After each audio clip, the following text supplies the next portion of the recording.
Did you just slap him? The gasp cut through first class like glass cracking under pressure. Liam didn't cry. He didn't even flinch. He just stood there, 4 years old, cheeks flushed red, holding the torn halves of his drawing like they were pieces of his heart. All around him, silence. Crystal water glasses trembled on the armrests. No one blinked. The flight attendant, Sandra Whitmore, didn't even try to hide it. "He doesn't belong up here," she said coldly. "Ma'am," Ms. Rodriguez began, her voice shaking. "He's underage. Rules are rules." That's when she added something that made the air go completely still. "He's the CEO's son." Several heads turned. One man lowered his designer headphones. A woman gripped her mimosa stem. The curtain to first class fluttered slightly as if the plane itself had heard the name. "Tell us where you're watching from, because this moment, this was just the beginning." Minutes earlier, none of this had happened yet. Liam Patel had stepped onto the plane with nothing but excitement and a picture in his hand. The moment the jet bridge door opened, 4-year-old Liam Patel bounced on his toes like someone had just promised him candy for life. He wasn't just flying, he was flying first class. The plush cream carpets, the scent of leather and lemongrass in the air, and the tall, glowing windows of the Sky Vista A350 cabin. It was like stepping into a castle in the clouds. For Liam, it was more than just a fancy seat. It was a mission. Clutched in his tiny hand was a drawing. A crayon-scribbled jet flying through blue skies with clouds that looked more like popcorn than vapor. Below the plane, in bright orange crayon, it read, "Happy travels, Daddy." Beside him, Ms. Rodriguez, his guardian for the trip, smiled as she guided him toward his seat. Suite 2A. "Ready to show Daddy your masterpiece?" she whispered. Liam nodded solemnly. "I want to put it right where he'll see it." His father, Arjun Patel, wasn't on this flight. He was still back at Sky Vista headquarters in Palo Alto, tied up in board meetings and award prep. Tonight, he'd be receiving the CEO of the Year award in St. Lucia. Liam's drawing was supposed to be a surprise gift, delivered by Ms. Rodriguez before the ceremony. He spotted his seat. Cream leather, big enough to stretch his arms and legs, with a Sky Vista blue blanket folded perfectly and a soft pillow waiting for him. A screen blinked silently in front of it, offering cartoons and movies. "This is it," he beamed, stepping toward the seat like it was a throne. But before he could even sit, a cold voice cut through the quiet like ice. "I'm sorry," came the clipped tone, "but passengers under 6 are not allowed in first class." Liam froze. A woman in a crisp navy uniform, hair pinned back so tight it barely moved, stood near the curtain. Her name tag read Sandra Whitmore. She didn't smile. She didn't look at Liam. She stared past him, straight at Ms. Rodriguez. "You'll need to relocate him to business class," she continued. "Company policy." Ms. Rodriguez's brow creased. She stepped forward, her voice calm but firm. "He's under medical supervision," she explained. "He has noise sensitivity. It's documented. His father—" "There are safety regulations," Sandra cut in. Her smile was sharp as a knife. "Children that young don't belong up here." Liam looked from one woman to the other, confused. Then he held up the drawing. But this is where Daddy said I could wait," he murmured. "I made this for him." Sandra's eyes flicked down to the paper. "No exceptions," she said flatly. The smile faded from Liam's face. Ms. Rodriguez knelt beside him. "It's okay, sweetheart," she said gently. "We'll find a good seat. You can still give him the drawing later." But Liam didn't move. He placed the drawing on the side table next to the seat. "It has to be here," he whispered. "Right here." Sandra sighed, stepped forward, and with 2 fingers, like she was removing trash, flicked the drawing off the table. It fluttered to the carpet. Liam gasped. He knelt, scooped it up, smoothed the edges with his tiny hands. I'm sorry," he stammered, as if it was his fault. And then it happened. With a swift movement, Sandra snatched the paper from his grip, held it up high. and tore it in half. The rip echoed louder than any engine. Colorful shards of Liam's pride fell like confetti to the floor. He didn't scream. He didn't cry. He just stared. Silent. Stunned. Shaking. The hush that followed felt like a vacuum. No one in first class spoke. No one intervened. A man in a suit looked away. A woman adjusted her scarf.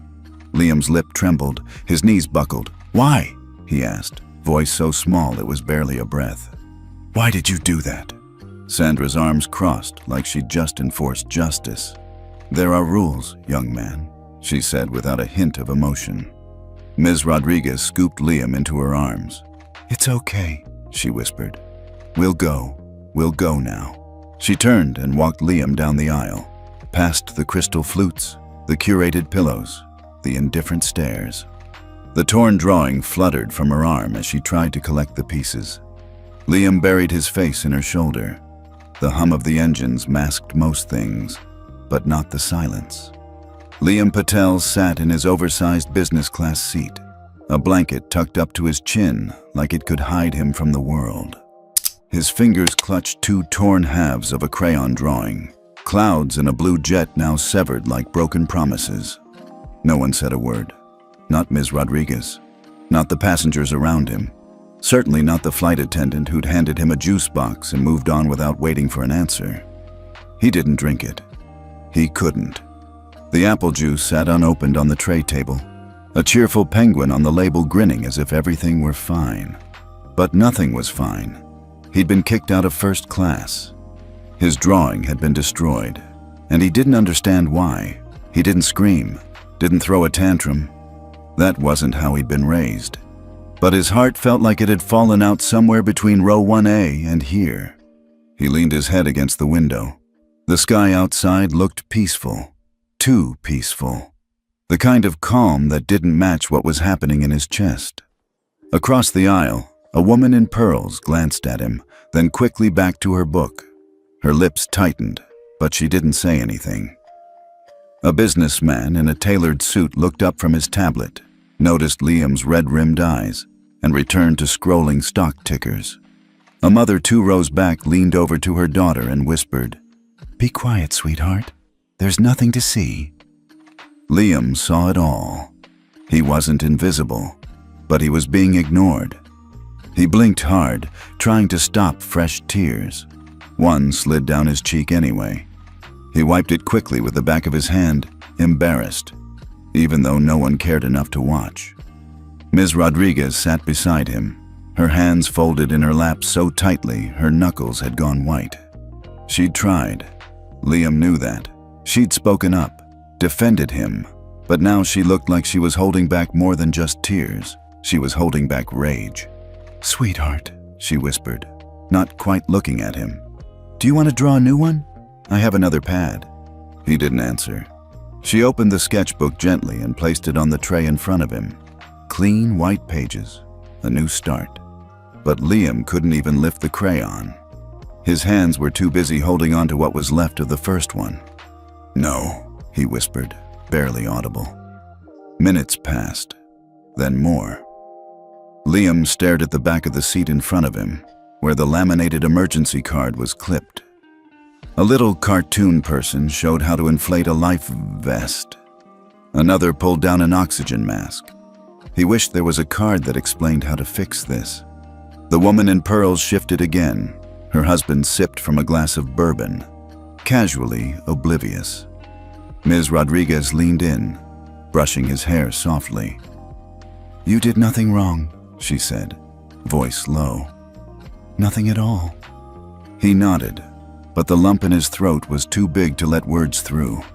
That's when he felt it. A soft buzz, so faint he thought he imagined it, on his wrist. He looked down. The green bracelet his dad had given him was blinking. One red light, then 2, then a soft pulse of blue. He pressed it gently, the way his dad had shown him months ago during a company retreat. "If anything ever feels wrong," Arjun Patel had said that day, kneeling down to meet his son's eyes, You press right here, okay? Just once, maybe twice, and I'll know, even if I'm not there. Liam pressed it again, just in case. Then he closed his eyes and whispered into the empty air, "Daddy, I need you." In the cockpit, the pilots flew on, unaware. In first class, Sandra Whitmore poured champagne for a couple celebrating an anniversary, her smile perfectly smooth, like nothing had happened.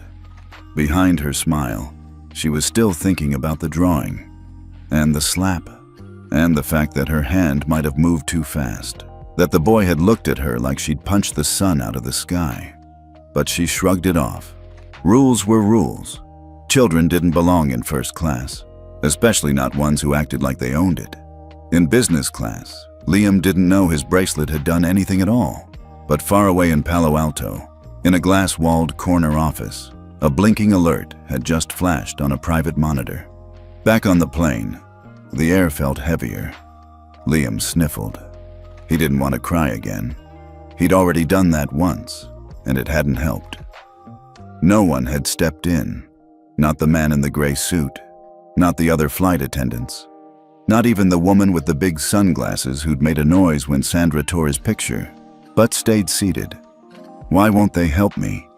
He looked up at Ms. Rodriguez. "Are we going home now?" he asked, voice thin and hollow.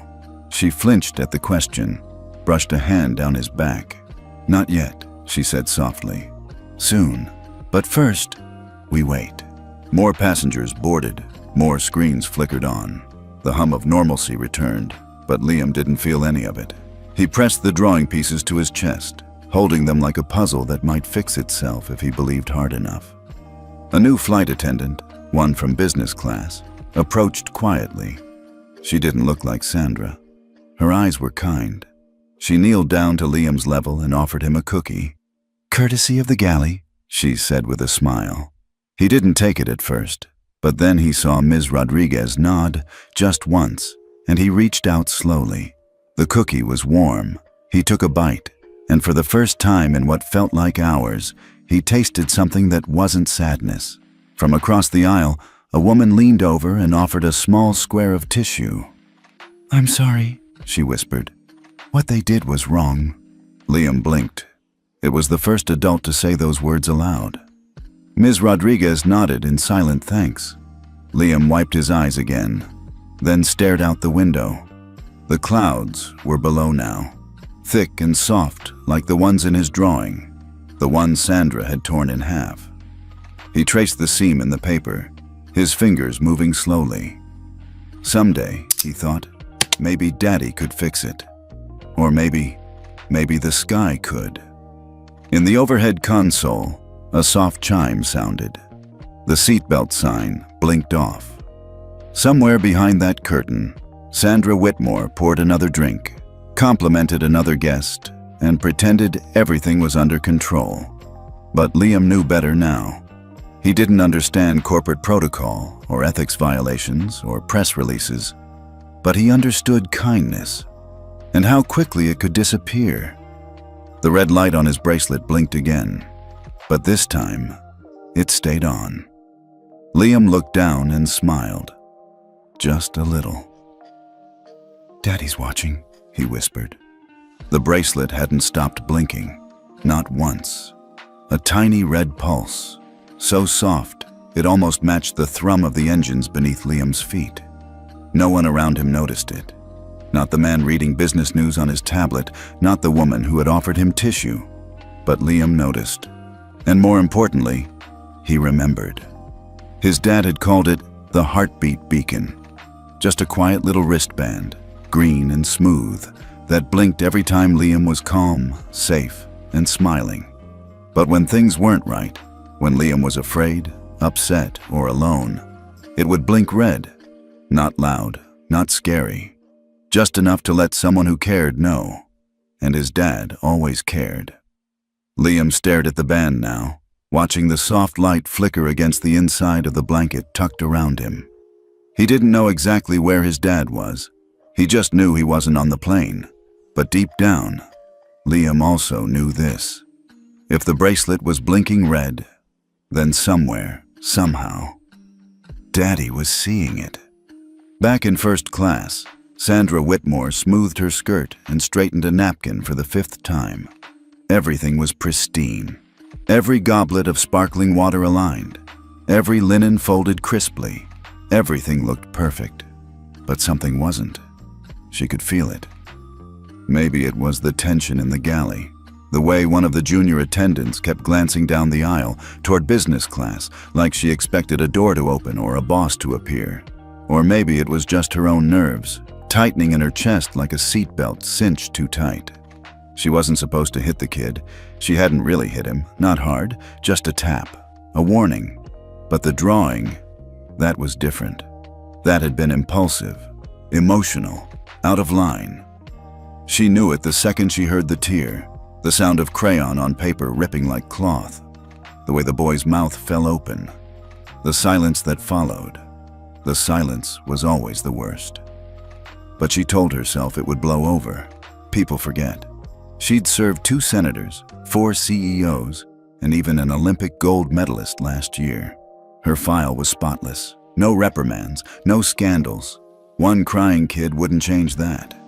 At least, not until the bracelet blinked. 1,400 miles away, in a sleek glass building overlooking downtown Palo Alto, Arjun Patel stood frozen in front of a glowing screen. He wasn't reading earnings reports. He wasn't reviewing a merger proposal. He was watching a live stream from a device no bigger than a quarter wrapped around his son's wrist, and what he saw made the air leave his lungs. Liam, silent, still, holding 2 torn pieces of crayon paper. Ms. Rodriguez seated beside him, eyes tight with tension. Cabin crew passing by like they didn't see a thing. Other passengers glancing and looking away. And Liam pressing a small hand to the bracelet and whispering, "Daddy, I need you." Arjun didn't shout. He didn't curse. He just stood there, still, watching, remembering. He remembered building Sky Vista from nothing. A name he'd scribbled on a napkin at 23. Back when people laughed at the idea of an Indian-American kid trying to build a luxury airline from scratch. He remembered the investor meetings, the rejections, the microaggressions masked as advice. He remembered the night Liam was born, when he promised that his son would never have to feel invisible. And now, here he was, watching it happen, in real time. The camera caught just enough, Sandra's arms stiffening. The drawing ripped from Liam's hands. Her words, cold, dismissive. And Liam's silence. Not fear, not tantrum, just silence. The kind of silence that broke you. Arjun stepped forward and tapped a hidden sequence into the console on his desk. A restricted access screen opened. One blinking line at the top read, "Child Safe Beacon Protocol. Executive Override Pending." He hovered his finger over the confirmation key. This wasn't for PR. This wasn't for optics. This was for his son, and every kid like him who had been told in quiet, coded ways that they didn't belong. Back on the plane, Liam stirred. He looked up at Ms. Rodriguez, eyes a little brighter. "Do you think he heard me?" he whispered. She smiled gently and brushed his hair back from his forehead. "If I know your dad," she said. "He's already moving." Sandra checked her tablet again. The manifest had updated with a blinking yellow alert she didn't recognize. She tapped it. "Passenger exception flagged. VIP minor distress beacon triggered." Her stomach dropped. "No way," she muttered. Just then, the main cabin lights flickered once, barely noticeable. Except Sandra noticed. So did the flight attendant 2 rows down, who turned sharply. So did the pilot, who radioed back to confirm that no system errors had been reported. But something was changing. Sandra straightened, but the ice in her voice began to crack. In business class, the seatback screens blinked to black, one by one. Then lit up again, not with movie trailers or maps, but with a single message in white Helvetica text. "Incident alert. Cabin ethics violation detected." A message from Sky Vista Airlines will follow shortly. A hush fell over the cabin. Liam blinked at the screen. Ms. Rodriguez gasped softly and reached for his hand. And somewhere in the clouds above the Pacific, the truth was about to land harder than any slap ever could. At Sky Vista headquarters, Arjun exhaled, clicked send, and watched the system do what it was built to do. Not to punish, not to grandstand, but to protect.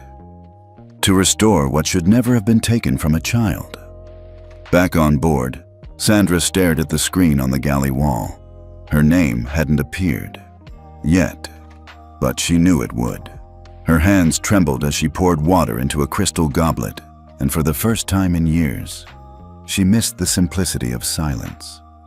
This wasn't just a child in the wrong cabin. This was a line crossed. And now, someone far more powerful than her was on the other end of that blinking bracelet. In business class, Liam's screen lit up again, this time with his father's face, serious, calm, focused.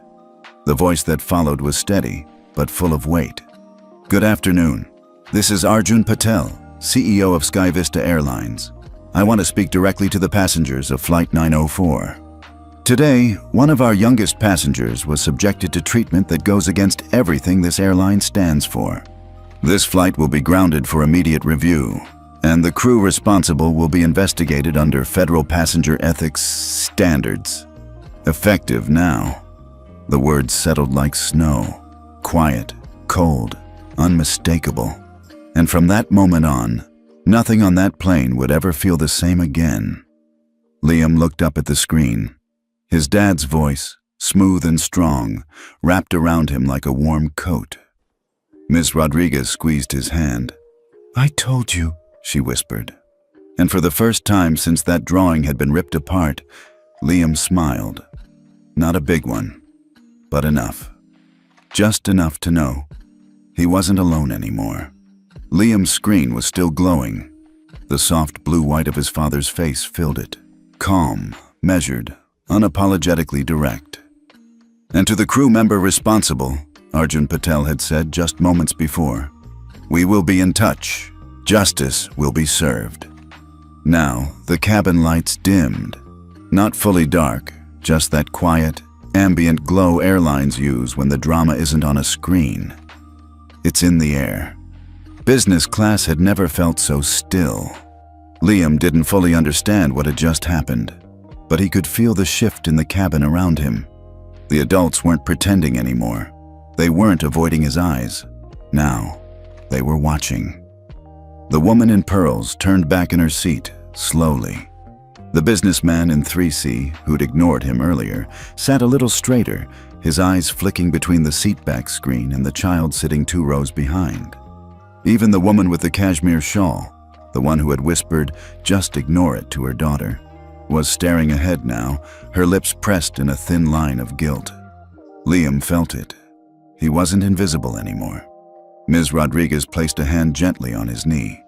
"That was your dad," she said softly. "He just grounded this entire plane for you." Liam blinked up at her. "He did?" She smiled, tears still shimmering in the corners of her eyes. "Yes, sweetheart, for you, and for every other kid who's ever been told they didn't matter." Liam looked back at the screen. The message had faded, replaced by the flight map, but his heart was still racing. Not from fear, from something new, recognition. Behind the thick navy curtain that separated first class from business, Sandra Whitmore stood frozen. Her hands clutched the sides of a silver service tray so tight her knuckles had turned pale. She'd heard every word. The crew had too.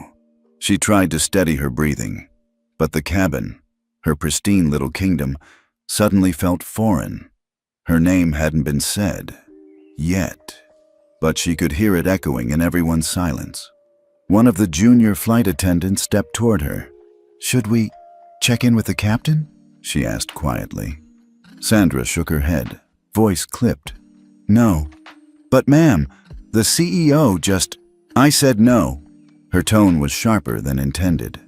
The younger attendant flinched and stepped back.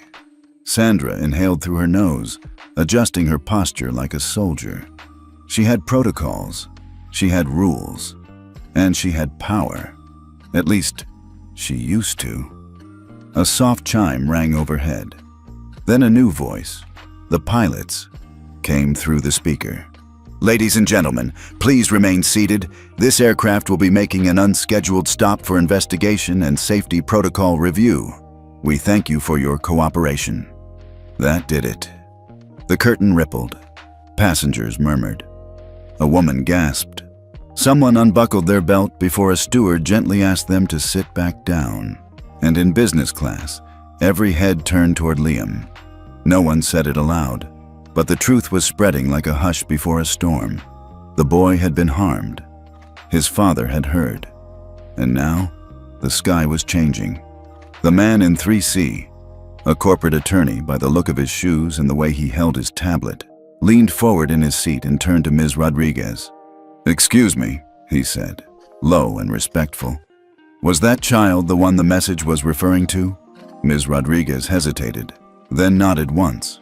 The man's jaw tightened. He didn't say, "I'm sorry." He didn't try to explain why he hadn't helped earlier. He just put away his tablet. That was apology enough. A flight attendant, not Sandra, but the kind-eyed one from earlier, returned quietly, this time with a small box of crayons and a sketch pad. "From the galley," she said with a warm smile. "We thought maybe he might want to try again." Liam took the sketch pad with both hands, his fingers brushing the edge like it was a treasure. He looked at Ms. Rodriguez. "Can I draw Daddy again?" Her throat tightened. "Yes, baby, of course." And just like that, he opened to the first blank page. He didn't start drawing yet. He just stared at the page. And in that pause, that stillness between hurt and healing, every passenger in business class turned into a witness. One by one, they softened. One woman rummaged through her purse and offered Liam a sticker shaped like a star. Another passed forward a fancy pen with gold trim. A man from 2 rows up, the one with the cashmere scarf and wireless earbuds, sent over a cookie. Not a packaged one. A fresh, warm one from his untouched tray.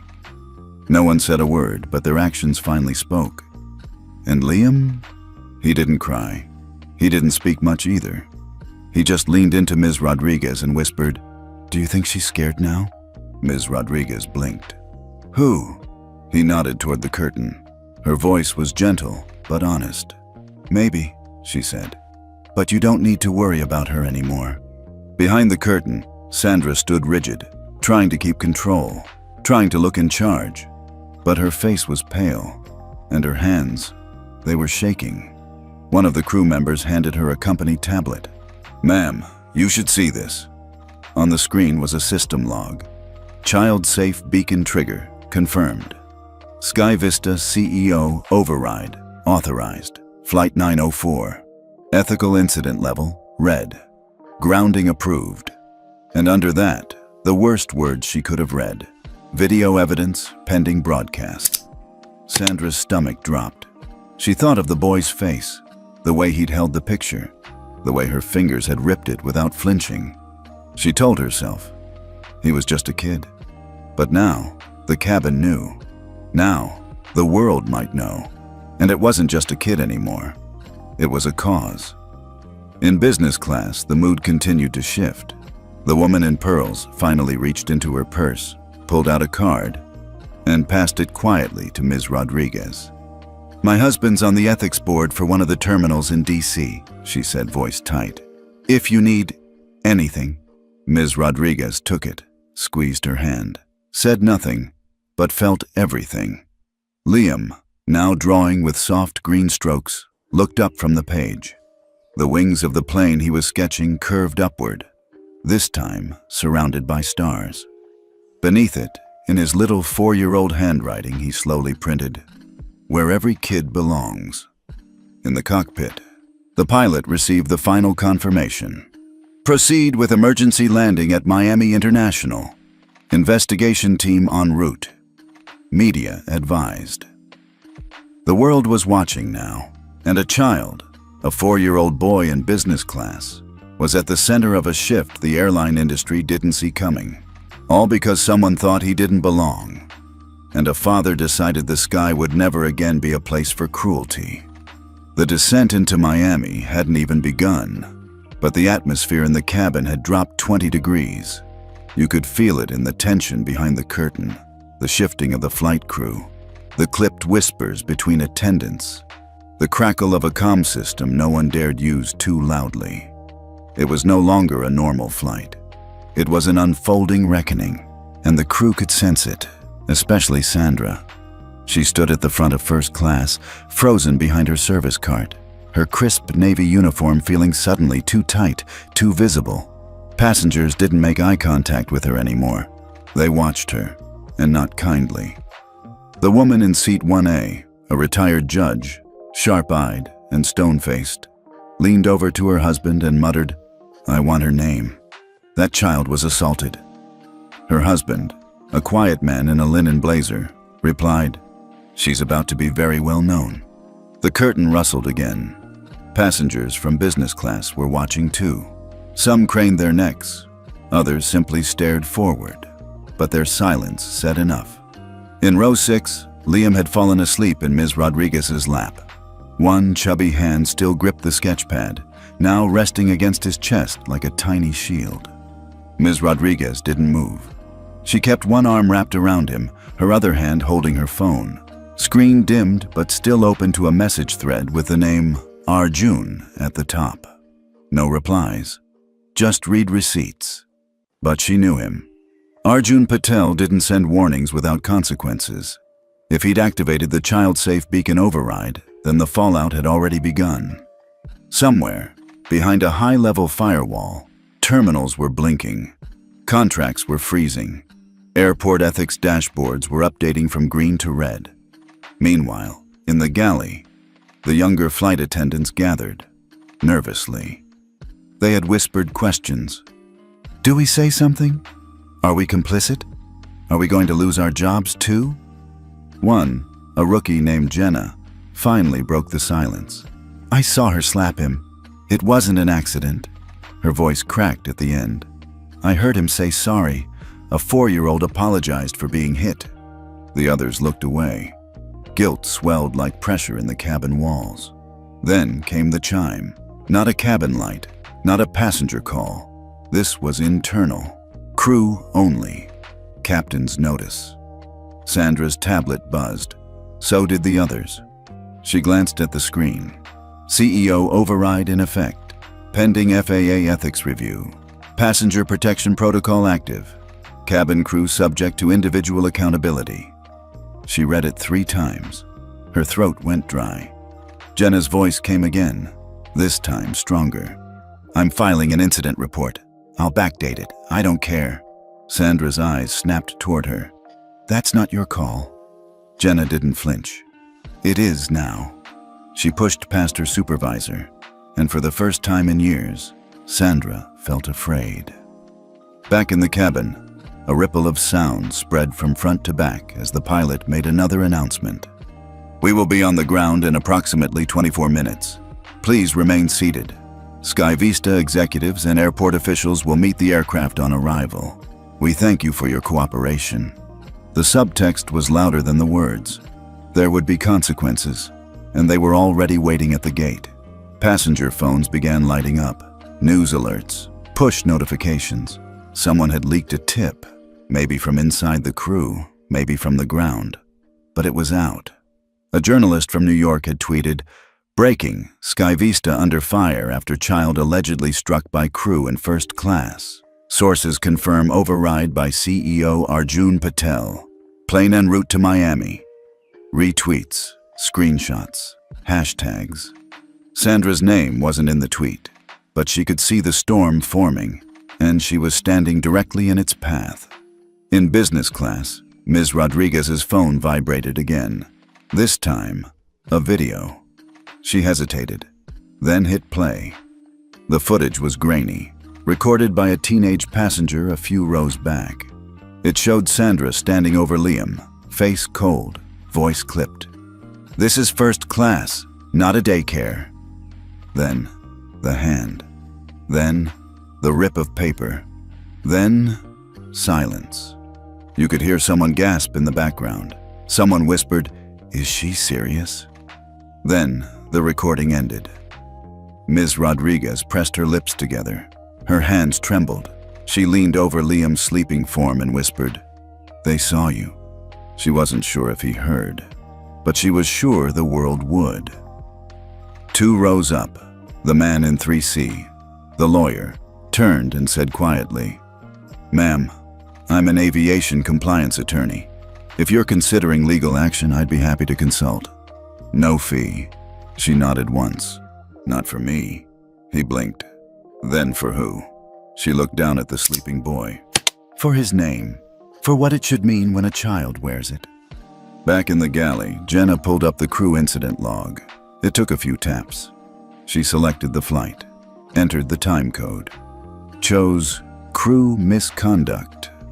When the screen prompted her for a witness statement, she typed, "I witnessed flight attendant Sandra Whitmore physically and verbally harm a minor passenger in first class. Passenger exhibited no aggression. Incident was unprovoked. Other crew witnessed the event but remained silent. I regret not intervening sooner." She hovered over the submit button, then tapped it. The silence was over. First class, once an elite bubble of whispered luxury, now felt claustrophobic. Sandra tried to compose herself, shoulders square, chin up, but it was hollow. She walked the aisle one last time, as if she were still in charge. She passed 1A. The retired judge didn't even blink. She passed 2B. The man turned away. Then she saw the flight manifest clipped to her cart. Passenger name, Liam Patel. And beneath it, in parentheses, Sky Vista Executive Family, Priority Override Level 1.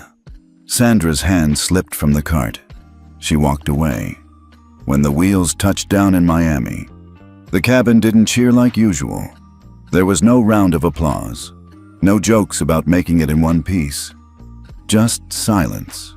The kind that settles when people realize they've all witnessed a line being crossed. And now, there would be accountability. Outside the plane, emergency vehicles were waiting. So were men in black vests. One carried a tablet. Another wore a badge that said Federal Ethics Review Unit. And just beyond them, a tall figure in a gray suit stood still, phone in hand, eyes locked on the door. Ms. Rodriguez gently stirred Liam awake. "We're here," she whispered. Liam rubbed his eyes, blinking slowly. "Did we land?"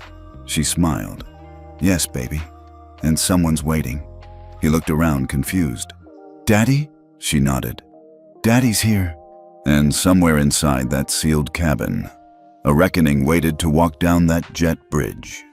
In silence, in suits, in legal protocols, but backed by the voice of a father and the courage of a child who said nothing at all. The seatbelt sign was still on. No one moved. Passengers stayed seated not because they were told, but because they were waiting. Everyone knew. Something bigger than turbulence was coming down that aisle, and it wasn't just protocol anymore. The cabin door cracked open, a hiss of pressurized air. Then 2 airport officials stepped in, one in a dark gray blazer, the other in a black vest with a silver FAA ethics badge. No smiles, no greetings, just sharp nods and clipboards. And behind them, stepping on board with the calm of someone used to boardrooms, back channels, and billion-dollar consequences, came Arjun Patel. No security entourage, no announcement, just presence. He wore no tie. His suit was charcoal gray, his shirt crisp white. His left wrist bore a single device, a silver smart bracelet blinking faint blue, the same one Liam had worn. He didn't look like a man there to yell. He looked like a man who didn't have to. Sandra saw him the moment he stepped in. She froze. For years, she'd flown across continents, attended elite service conferences, and bragged about knowing the names of Sky Vista's board members. But she had never seen him in person, and certainly not like this. Not walking directly toward her, not flanked by FAA officials. not with silence folding around him like a tidal wave. Captain Rivers emerged from the cockpit, trying to regain control. "Mr. Patel," he said carefully. Arjun cut him off without raising his voice. "Where is she?" The pilot blinked. "I'm sorry?" "The flight attendant," Arjun said, gaze unwavering. "Sandra Whitmore." There was a long pause. Sandra stepped forward. "Sir," she said stiffly. "That's me." He looked at her, no emotion, just observation. She braced herself for shouting, but it never came. Instead, Arjun looked toward row 6, where Liam had just stood up beside Ms. Rodriguez, still drowsy from sleep, still clutching his drawing. Arjun didn't walk toward him. He crouched, lowered himself to eye level, opened his arms. Liam ran. No hesitation. In that moment, that quiet embrace between father and son, everyone in the cabin shifted. No longer bystanders. Now, witnesses to something rare. Power, humbled by love. Sandra took a step back. The words she had rehearsed. It was a misunderstanding. The child was unruly. The seat wasn't his.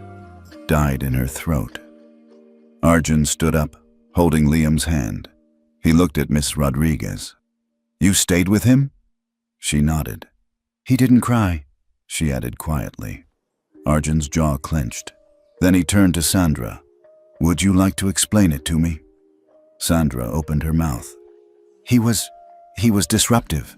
He was sitting in a seat that wasn't... Was he violent?" Arjun asked calmly. "No, but... Did he speak to you disrespectfully?" "No, but he...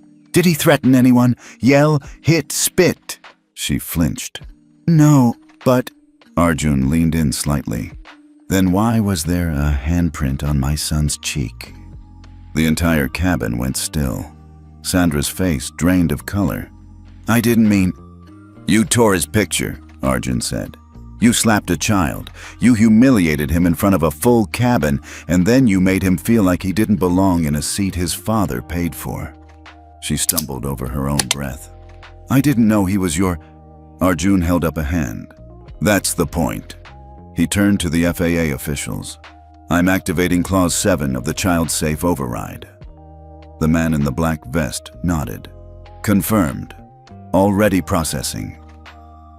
Clause 7. Every executive, every ethics officer, every captain in Sky Vista knew what it meant. Immediate cabin ethics lock. Suspension of all crew involved. Data submitted for federal review. Sandra's tablet buzzed. She looked down. "You are no longer cleared for in-flight duty. Return badge and device. Disembark under ethics escort." Someone in the back let out a breath. Sandra stood frozen. A steward took her badge gently from her hand. Another took the tablet. She didn't fight it. She just stood there. A woman once in charge of the sky, now grounded by her own actions. Passengers watched in silence. Not one voice objected. Not one passenger came to her defense, because this time they had seen the whole story. As she turned to exit, Sandra passed by Liam. He didn't speak. He didn't glare. He just looked at her.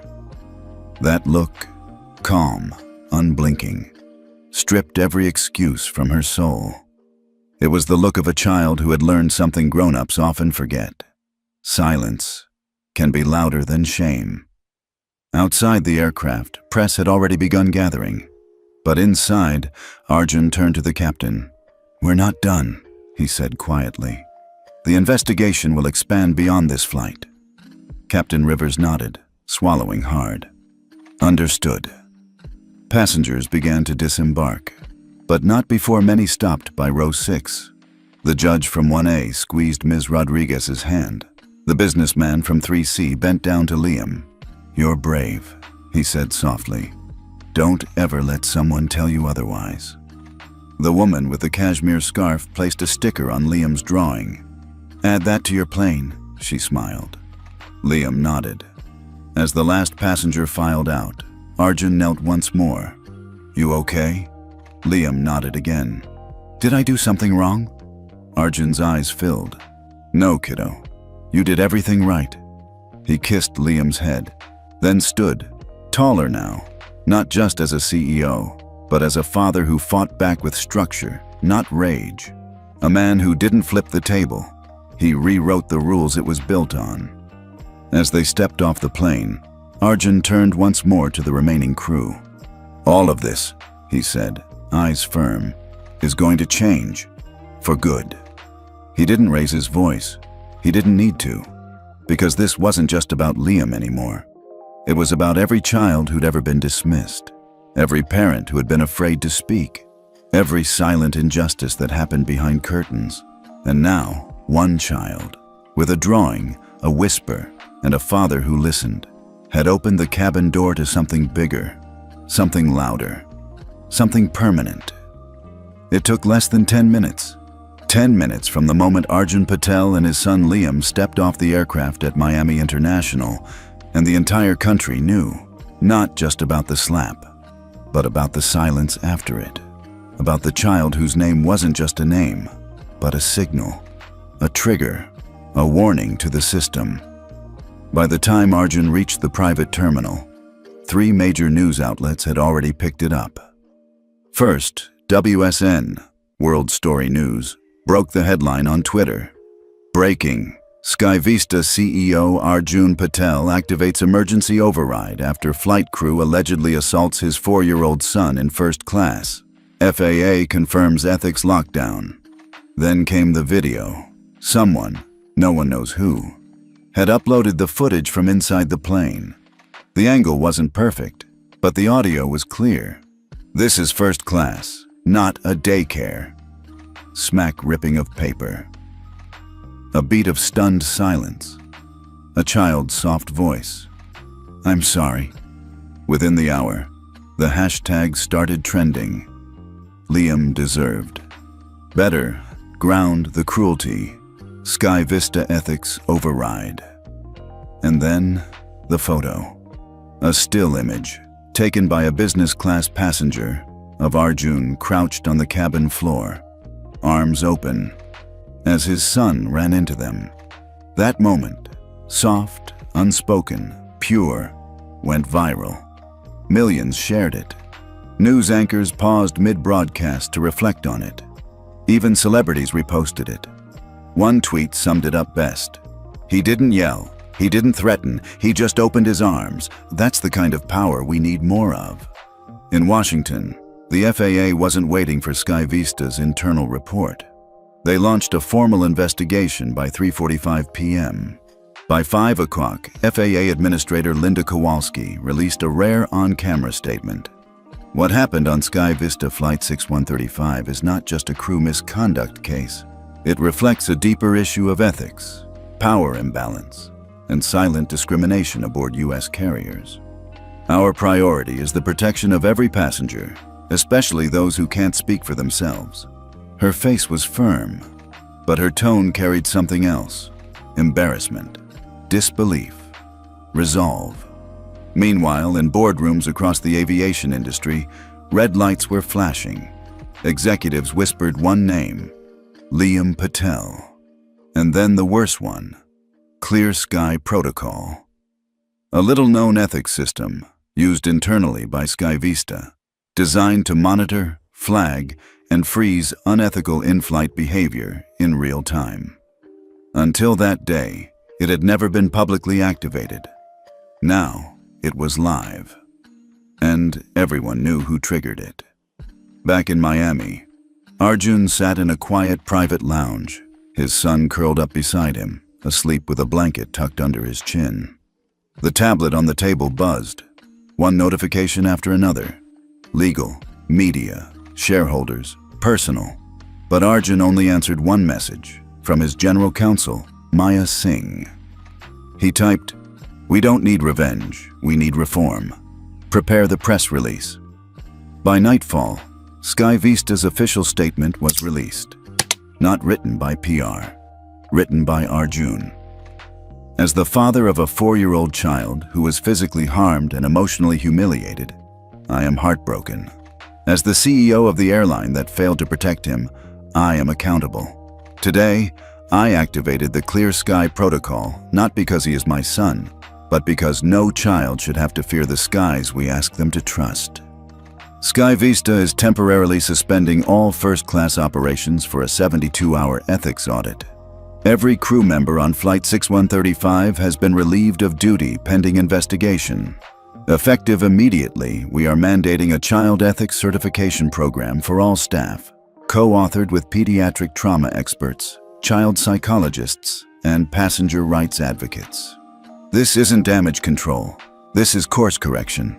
The internet exploded again, but this time, not with outrage, with support, with gratitude, with respect.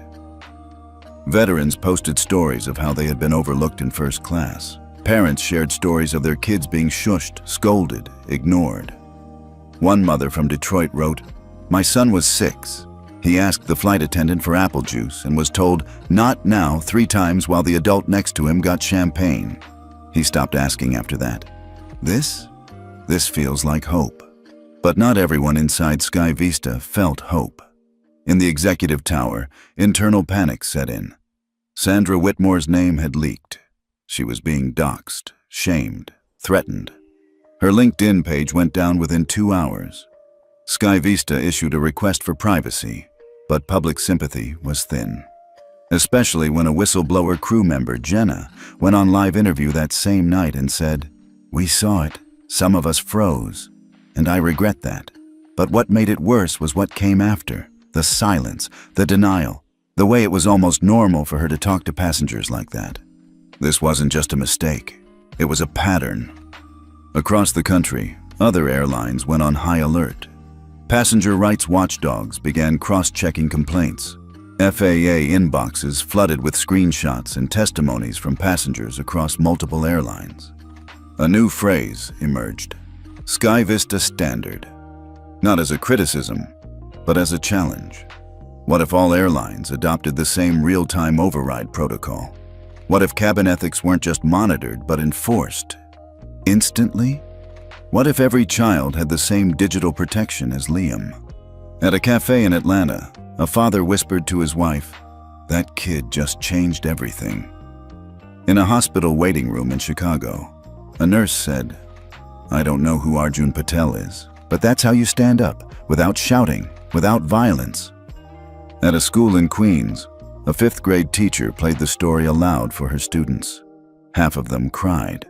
But the most unexpected voice came from someone who rarely commented on anything. Justice Ava Lansing, a retired federal judge and aviation regulation advisor. She appeared on national news and said, "I've been flying first class for 40 years.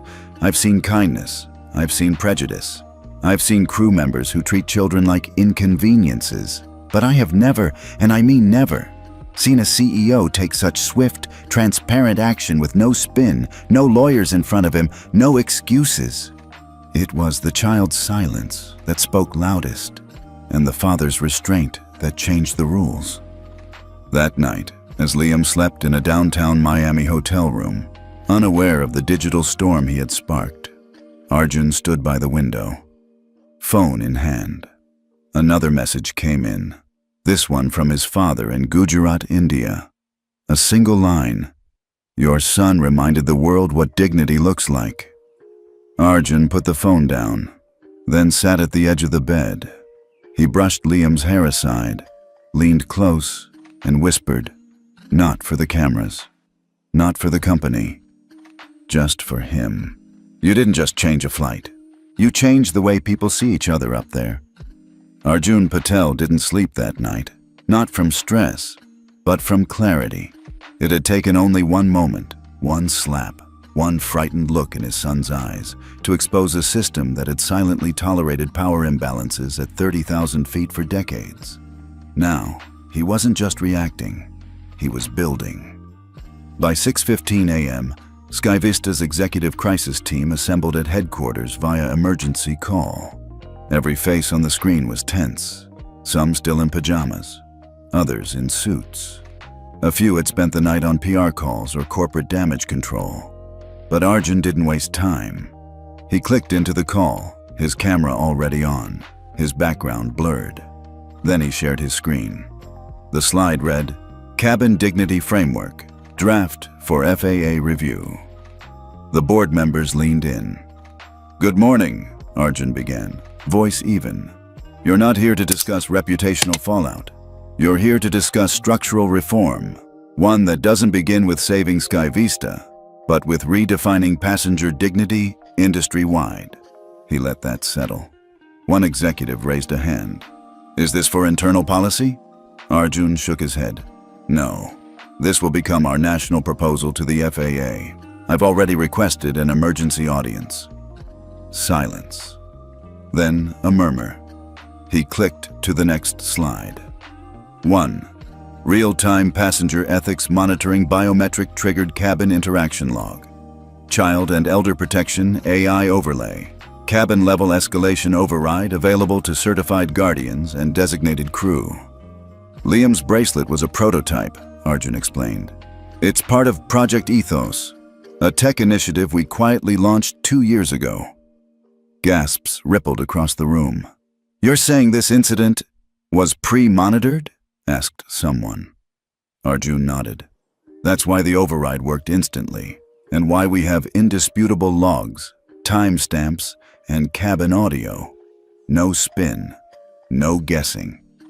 2. Mandatory cabin ethics certification required for all in-flight crew by Q4. Joint training by trauma experts, racial bias consultants, and FAA certified ethics officers. Recertification every 18 months. Sandra Whitmore wasn't a rogue employee, Arjun said quietly. She was a product of tolerated behavior. We're going to erase that tolerance. 3. Passenger Empowerment Toolkit Anonymous in-flight reporting app synced with gate control. Ethics score QR on every boarding pass. Discrete escalation option for children and vulnerable groups. Children like Liam won't raise their hand, he said. So we build tools that raise it for them. Someone unmuted. Arjun, this is going to disrupt not just our airline, but the industry. He nodded. Exactly. Another voice. But do we have the FAA's backing? Arjun turned to his calendar. I'll be in Washington by noon. That afternoon, as his jet touched down at Reagan National, the headlines were already foreshadowing change. Sky Vista CEO heads to Capitol Hill after Toddler slaps sparks federal scrutiny. Patel to propose cabin dignity framework. Will FAA listen? The press waited outside, but Arjun walked through a back entrance, escorted by FAA agents and ethics officers. He wasn't here to charm. He was here to change the code. Inside the FAA main hall, Administrator Linda Kowalski greeted him with a firm handshake. They had met twice before, both at Global Aviation Tech Summits. But this was different. This was urgent. She gestured toward the roundtable conference room. Waiting inside were representatives from Delta, United, American Airlines, JetBlue, Southwest, and even international observers from Canada's Air Trans North and the EU Civil Aviation Board. 24 seats, one center stage. Mr. Patel, Kowalski began, you asked for this emergency briefing. The floor is yours. Arjun stood. He didn't bring talking points. He brought impact. He opened with a simple sentence. You all know what happened to my son. I'm not here to rehash it. I'm here because you can prevent the next one. He then shared the Clear Sky Protocol, the biometric triggers, the override mechanism, the silent escalation built for those too young to speak up, and then the cabin dignity framework. Airline execs shifted in their seats, some skeptical, some rattled, a few taking notes, but all listening. Because unlike past proposals, this wasn't theory. It was tested. It had worked. It had already grounded a crew in under 5 minutes with 0 lawsuits, 0 force, and total transparency. One FAA ethics officer raised her hand. Would you be willing to release the underlying tech infrastructure to other carriers? Arjun nodded. But only under one condition, he said. The FAA must make dignity compliance a mandatory certification for all carriers operating above federal airspace. The room murmured. "You want us to change the regulatory code," one lawyer said. "No," Arjun replied. "I want you to change the standard." An airline CEO spoke. "You're going to cost us millions in retraining and compliance." Arjun's response was cold. "You serve passengers, not spreadsheets." Justice Ava Lansing, sitting in the back as an FAA consultant, finally spoke. "I watched the footage," she said. "All of it. And I can say with certainty that if a child that calm, that innocent, can be struck in a first-class cabin, then there's no safety for anyone." She turned to Kowalski. "I recommend we accept the Patel Protocol for immediate pilot implementation." Kowalski nodded once. "I'll authorize the motion." She turned to Arjun. "Sky Vista will lead the first rollout. Others will follow." Outside, reporters rushed toward the exit doors as news trickled in. FAA approves emergency cabin ethics charter. Sky Vista to lead reform. The Liam Protocol, federal standards for passenger dignity inbound. He didn't shout, he built a system. Why Arjun Patel may have just changed air travel forever. As Arjun walked down the marble steps of FAA headquarters, Liam's drawing tucked inside his briefcase, he didn't smile. He didn't wave. He just walked. Calm, silent, clear. Because today wasn't a press victory. It was a structural turning point. And the sky, finally, might be safer for the softest voices on board. Sky Vista's branded tent was pitched beside the Miami International tarmac. Half a dozen news vans lined up like expectant guests at a banquet. A podium stood center stage, emblazoned with the Sky Vista logo and the tagline, "Passenger Dignity First." Behind it, a long table held water pitchers, glasses, and neatly stacked folders. Inside, dozens of reporters jostled for space. Microphones held high, cameras aimed, notepads open. The murmur of urgent conversations crackled through the humid Florida air. Satellite trucks flashed bright lights off the surrounding pavement. On the far side, airport personnel and FAA representatives watched from a distance, their faces a study in muted approval. At precisely 10 o'clock a.m., the PA system crackled. A calm voice spoke. "Ladies and gentlemen, Sky Vista's CEO, Arjun Patel, and a team of child safety experts will address the media momentarily." A hush fell. The tent flap opened. Arjun Patel stepped forward, his charcoal gray suit immaculate, his white shirt crisp without a tie, his trademark smart bracelet glinting subtly at his wrist. He was flanked by Dr. Monica Reyes, pediatric trauma specialist, and FAA Administrator Linda Kowalski. To his left, Ms. Rodriguez held 4-year-old Liam Patel's hand, his small frame dressed in a miniature Sky Vista captain's blazer.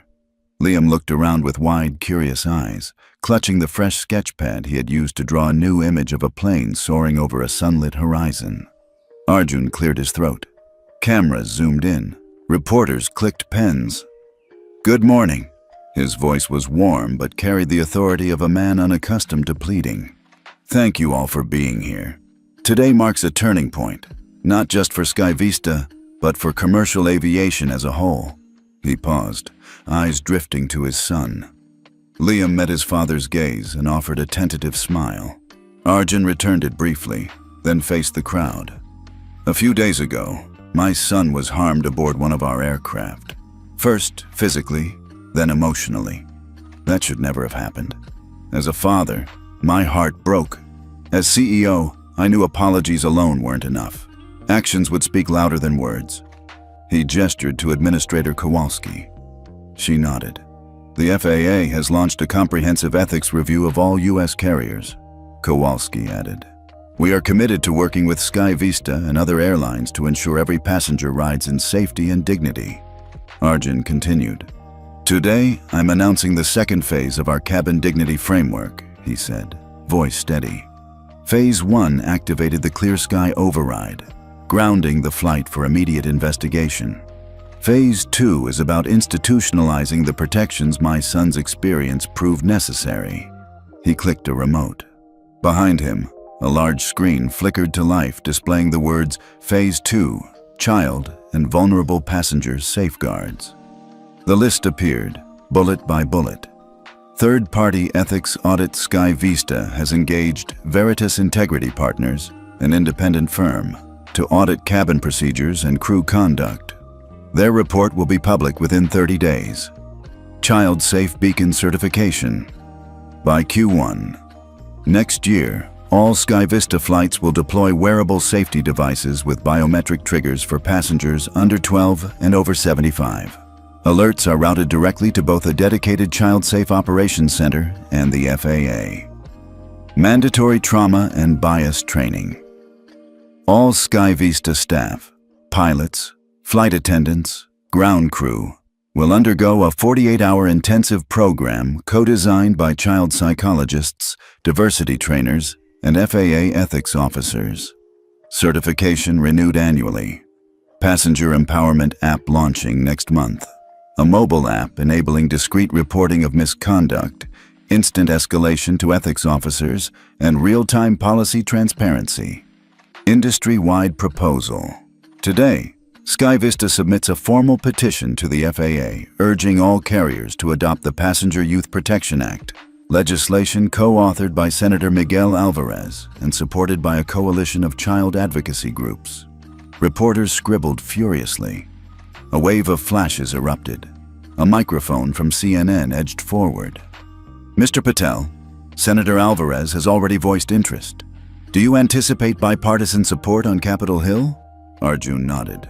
Senator Alvarez and Congresswoman Brittany Lee are drafting companion bills. The hope is to pass this by year-end. Child safety isn't a political issue, it's a human one. Another reporter pressed, "What about liability? Will Sky Vista face lawsuits?" Arjun's smile was measured.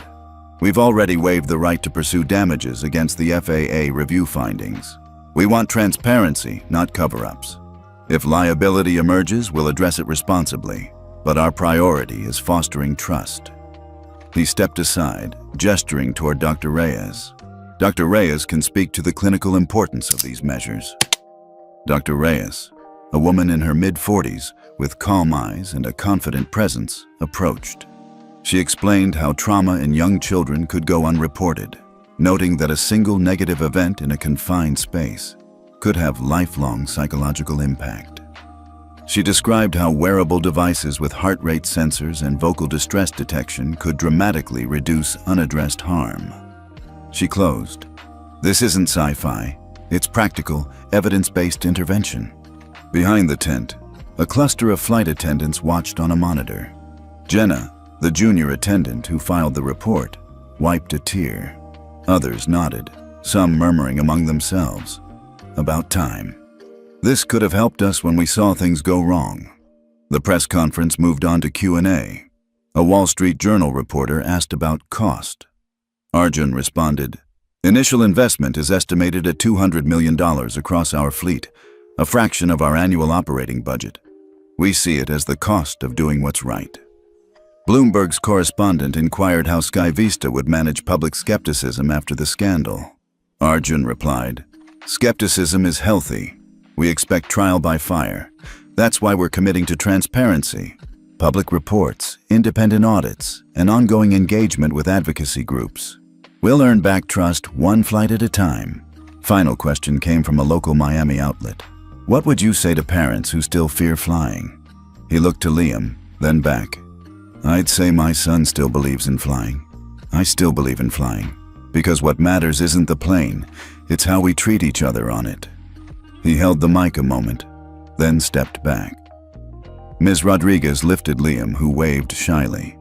The crowd burst into applause, gentle at first, then swelling. Outside the tent, the media scrum reformed. Smartphones blazed, live streams restarted, pundits stood ready. Sky Vista staff handed out press kits. A volunteer from the child advocacy group, Safe Skies Coalition, distributed flyers urging public support for the new legislation.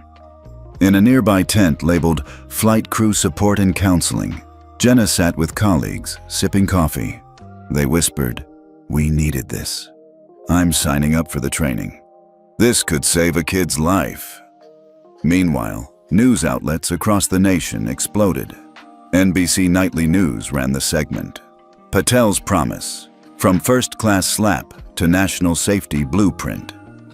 Fox Business debated the costs versus benefits, though even the pundits conceded a father's instinct can sometimes drive the best business decisions. The New York Times editorialized, "How one toddler changed aviation ethics forever." Social media buzzed. Parents shared stories with #PatelProtocol. Influencers interviewed flight attendants on what changed after the override. Travel bloggers listed SkyVista's new policies among top 5 reasons to fly 2026. Inside SkyVista headquarters, a ticker updated in real time. Share price plus 8.3%. Investors cheered the vision. Analysts praised the boldness. But Arjun's office door remained closed. He sat across from Ms. Rodriguez, Liam asleep on his lap. She handed him a fresh drawing, the first he'd done since the day of the incident. It showed a sunlit SkyVista A350, its tail painted with a stylized heart. In block letters, "Kind skies ahead." Arjun smiled with genuine warmth, pressing his phone to snap a photo for the company intranet. "This one's a keeper," he said softly. He scooped Liam into his arms and whispered, "We'll make it real, buddy." Days later, as the FAA review began and initial carrier feedback trickled in, the broader industry reaction took shape. United announced a pilot program for sensory-friendly cabins. Delta committed to exploring wearable safety tech. American held an emergency ethics summit. Southwest tweeted, "Safety and dignity have no class designation. We're listening." Competitors grudgingly adopted the term Patel Protocol. Some balked at the cost. Others questioned the feasibility. But most recognized an immutable truth. Once a tide turns, no airline stands dry. In a Capitol Hill hearing room, Senator Alvarez presided over a panel on aviation ethics. Arjun testified, flanked by Dr. Reyes, Justice Lansing, and a representative from the Safe Skies Coalition. Witnesses presented data. 20% of minor passengers report feeling unsafe. Elderly complaints of neglect up 15%. Arjun's testimony was concise. A child's dignity doesn't come with a price tag. It comes with a promise we all must keep. When he finished, applause broke out on both sides of the aisle, Republicans and Democrats alike. And in the back row, some children's advocates wept. By the end of the week, the Passenger Youth Protection Act cleared its first congressional hurdle, moving to the House floor. White House spokespersons hinted at support. FAA prepared formal rule changes. All because a father honored a silent plea with one call, no, one press of a wristband, and refused to accept the status quo. Back in Palo Alto, Arjun walked into SkyVista's training center, a bright, open space with mock cabin sets, VR stations, and classrooms. A banner read, "Welcome to Phase 2, Training for Tomorrow." He watched as flight attendants donned VR headsets, simulating sensitive passenger scenarios. He saw former critics nodding, scribbling notes. He glimpsed instructors from trauma centers, UX designers fine-tuning the Empowerment app interface. And he felt a quiet satisfaction, because the work had only begun. That evening, Arjun and Liam sat on the roof deck of their home, looking out over the bay. The sun dipped low, painting the sky in gold and purple. A SkyVista A350 roared overhead, climbing toward the horizon. Liam pointed. "That's ours, right?"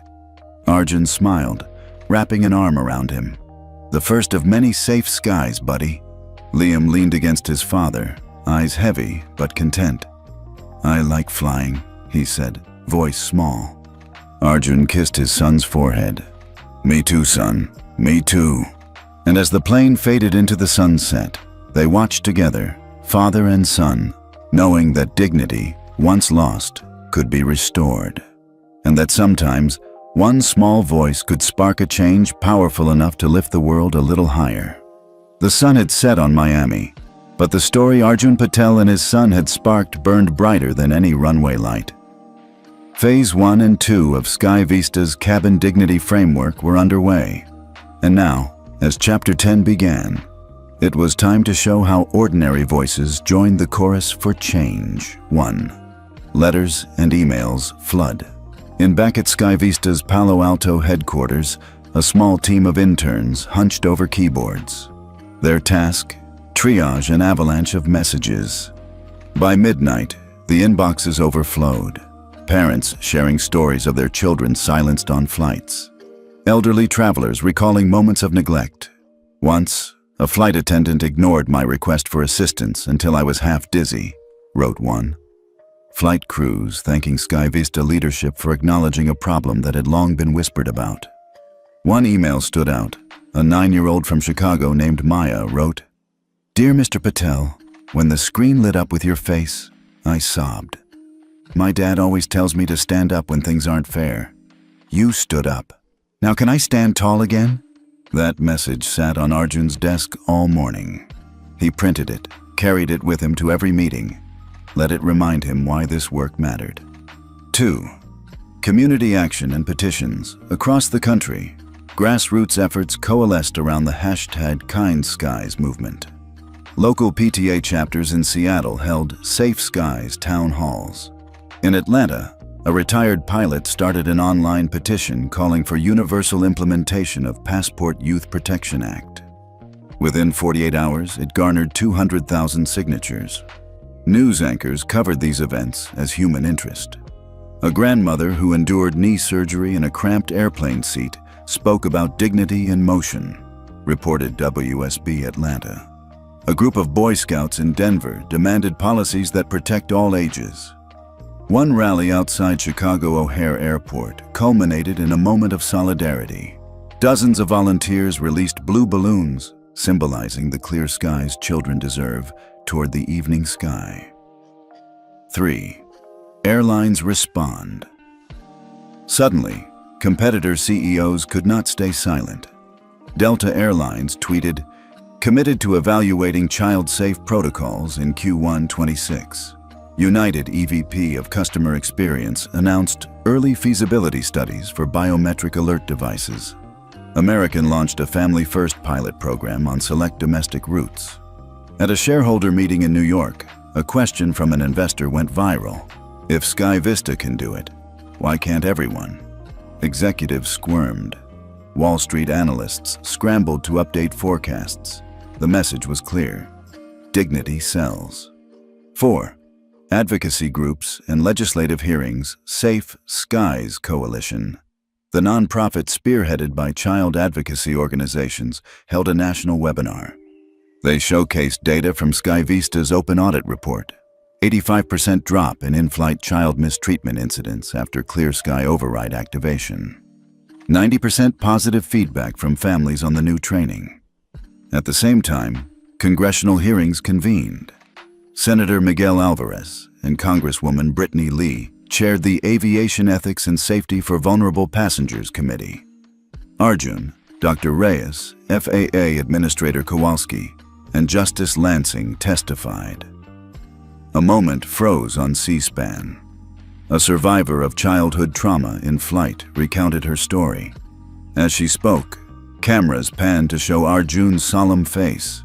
He later told reporters, her bravery, speaking her truth, moved a nation.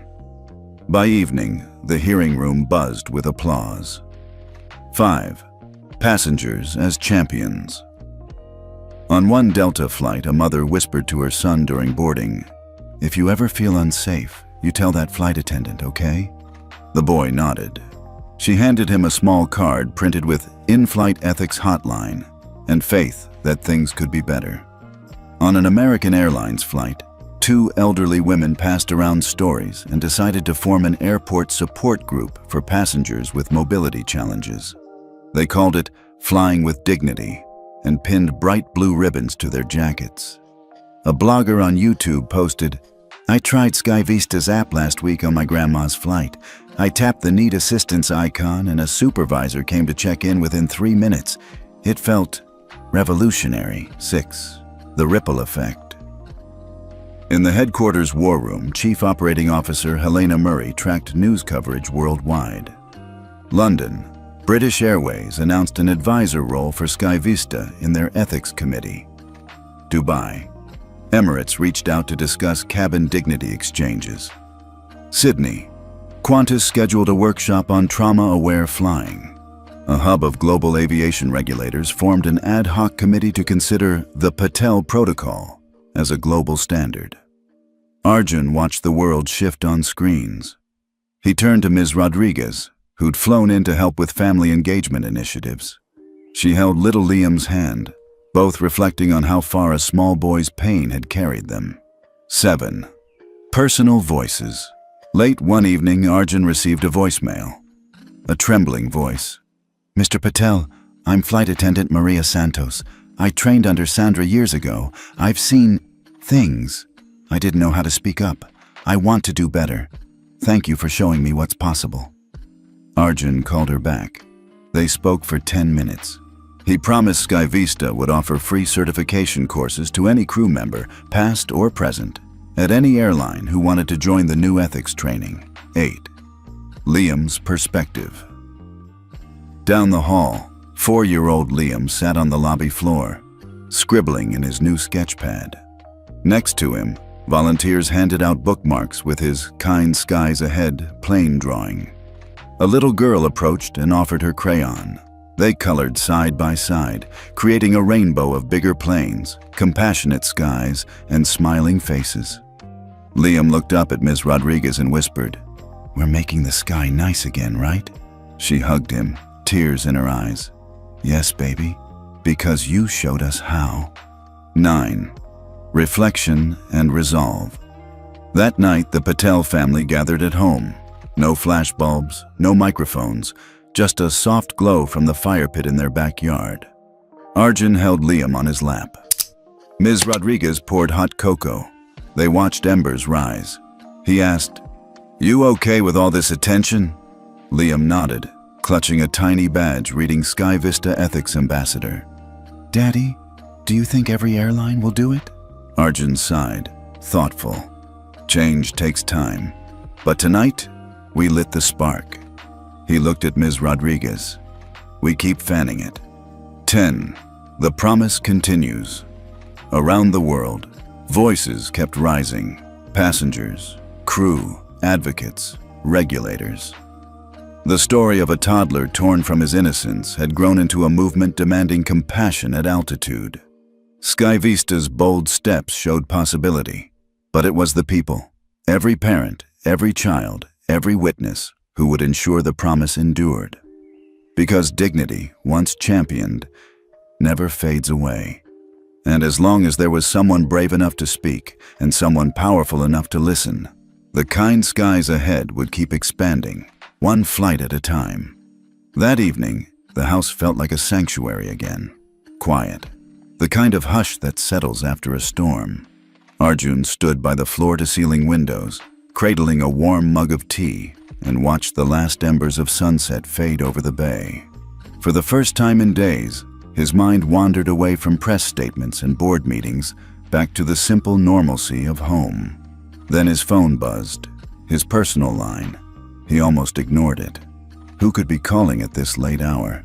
When he glanced down at the screen and saw private caller, he felt his heart skip. He tapped answer. "Mr. Patel," came a calm, authoritative voice. "This is President Hale." In an instant, Arjun's world shifted. The President of the United States was on his private line. He barely managed to steady his voice. "Madam President, good evening." "I've been following everything," she said quietly but firmly. "What you did, how you responded as a father and as a CEO, resonates far beyond one flight. I'd like you and your son to join us at the Aviation Reform Summit in Washington next month to share your experience. We need your voice at the table." Arjun's grip tightened on his mug. recognition and weight, both settling like stones in his stomach. He was torn. This wasn't about corporate strategy or shareholder value. It was about protecting children and his son. He thought of Liam, curled up with his koala on the living room rug, totally unaware that the world had shifted because of him. He told the president he needed to think it over. After hanging up, he set the mug down and walked to the sofa. The glow of the fireplace painted the room in flickering light. In that stillness, he realized he didn't want Liam paraded in front of cameras or thrust onto podiums. He wanted to fight for every child's rights, but not at the expense of his own son's innocence. The next morning, he found Ms. Rodriguez in the kitchen preparing coffee. She looked up when he entered, concern in her eyes. He explained the call, the offer, and his hesitation. She listened without interrupting as he poured out his conflict. Finally, she placed a gentle hand on his arm. "You're not a politician," she said softly, "but the world needs someone who remembers why this started. Someone who'll speak as a father, not a CEO." Her words struck him. The summit needed him, not his title. It needed the story of a small boy's hurt and a father's promise, not a corporate spokesperson's spin. That afternoon, Arjun called the president back. When her voice greeted him, he spoke plainly. "I'll attend the summit, but only on one condition: no cameras on my son. He's a child, not a symbol. And when I speak, it will be as a father." A brief silence, then her warm response. "That's exactly why we want you there." That evening, he knelt beside Liam's bed. The soft glow of a bedside lamp revealed his son's sleepy eyes and tousled hair. "Hey, champ," he whispered. "We're going to Washington soon. It's a big meeting about making flying safer for kids." Liam stirred, blinked awake, and managed a small nod. "Will it stop bad things from happening on planes?" he asked, voice barely above a whisper. Arjun brushed the hair from Liam's forehead. "I think it already has," he said, and tucked him in. Liam closed his eyes, safe in his father's embrace, and was gone. Downstairs, Arjun sat again by the window. The city lights twinkled, but it was the quiet sky he saw, the vast, open space where every child deserved to dream without fear. He sipped his tea, now cool, and felt a calm resolve. He would go to Washington, but carry only one message: that every child must be protected, and every parent's silent plea must be heard. Far below, the bay shimmered under the moonlight, and high above, a plane traced its path into the night. For the first time in a long while, Arjun felt the answers settle into place. This was more than policy or protocol. It was a promise he intended to keep. The day had finally come. Arjun Patel tightened his jacket collar, glanced down at the small hand slipping into his, and felt a familiar rush of nerves. Not the kind you get before a board meeting, but something more tender. A father's first flight butterflies. Liam, wearing his Kind Skies ambassador pin proudly on his lapel, looked up with wide eyes as they stepped onto the Sky Vista jet awaiting them. From the moment they crossed the threshold, it felt different. The cabin smelled faintly of lavender and vanilla, a deliberate choice from the new Comfort and Calm initiative. Soft, adjustable lighting bathed the seats in a gentle glow. There was no stuffy hush. Instead, low piano music played through discreet speakers, settling over passengers like a warm blanket. A young flight attendant, uniform crisp but her smile warm, knelt beside Liam at the gate. "Welcome back, sir," she said to Arjun, then turned to Liam. "Hey there, buddy. Ready for takeoff?" She produced a small box of crayons and a fresh sketchbook. Sky Vista's new child-safe creativity kit. Liam's face lit up. He accepted the kit with a shy grin. "Thank you," he whispered. He slid the crayons into his pocket and waved as he boarded, as if greeting a friend. Arjun watched him go and felt tears prick his eyes. This scene, so ordinary yet so profound, was proof that real change had arrived. They found their seats in first class, the same row where the incident had occurred months before. But now, instead of tension, there was calm expectancy. Passengers chatted quietly, some scrolling through the Kind Skies app on their tablets, checking real-time ethics scores and cabin updates. Others sipped infused, sparkling water from branded glassware. Everywhere Arjun looked, the atmosphere whispered of dignity restored. A brief announcement from the cockpit captain, her name was Captain Morales, welcomed everyone aboard and reminded them about the new Passenger Empowerment Toolkit app, encouraging them to explore its features. Arjun glanced at Liam, who was already tapping the screen to see how to request assistance or give feedback. The app's interface was playful enough for a child. Big icons with smiling faces, green for all good, amber for I need help, and red for urgent request. As the plane pushed back, Liam settled into his seat, pulled out the sketchbook, and began to draw. Instead of the jagged line where his old picture had torn, he sketched a smooth horizon with sunlight spilling over the wings. Arjun watched the little strokes: orange sun, blue sky, a heart stamped on the tail, and felt something inside him settle. Mid-flight service began, but it didn't feel like a service. It felt like an act of kindness. A flight attendant named Marcus approached with a tray of warm lemon pound cake and herbal tea. "On the house, for our ambassador," he said, handing Liam a small plate. Liam's eyes widened. "Thank you," he said, perfectly clear this time. Marcus winked at Arjun, and Arjun returned it with a nod of gratitude. Across the aisle, an elderly couple offered a friendly wave and a bag of complimentary noise-canceling earbuds, part of the new Elder Comfort program. "For a peaceful rest," the wife explained. Arjun nodded and mumbled a heartfelt thanks on behalf of all the Sky Vista teams who'd made this possible.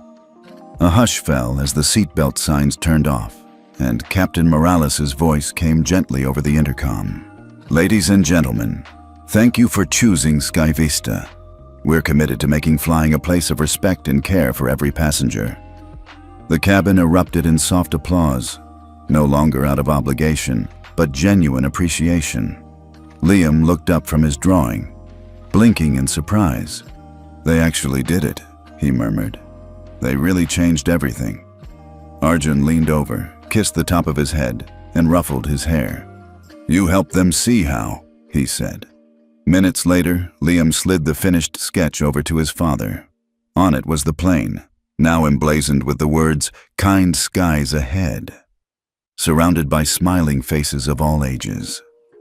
Arjun held it up against the window, where the real sky stretched in a seamless blue expanse. "Perfect," he breathed. Far in the back, flight crew disembarked from their jump seat and quietly gathered near the curtain. Jenna, now a senior training officer, caught Arjun's eye and gave him a thumbs up. Others nodded respectfully. These were the same faces that had once looked away. Now they carried pride in their eyes. Arjun stood and made his way down the aisle. Passengers parted with warm smiles and nods of recognition, a far cry from the cold indifference he'd felt months ago. He stopped at the curtain's edge. Sandra Whitmore, the former first-class attendant, stood there too, her presence more a memory now than a threat. She offered a small, remorseful nod. Arjun returned it quietly. No judgment, just acknowledgement that change had come. Back in his own seat, Arjun buckled in and looked at Liam, tangled in his blanket, scribbling new ideas for Kind Skies innovations. He thought of the long journey, from a tearful toddler in business class to a cabin transformed by empathy. It wasn't just policy or protocol.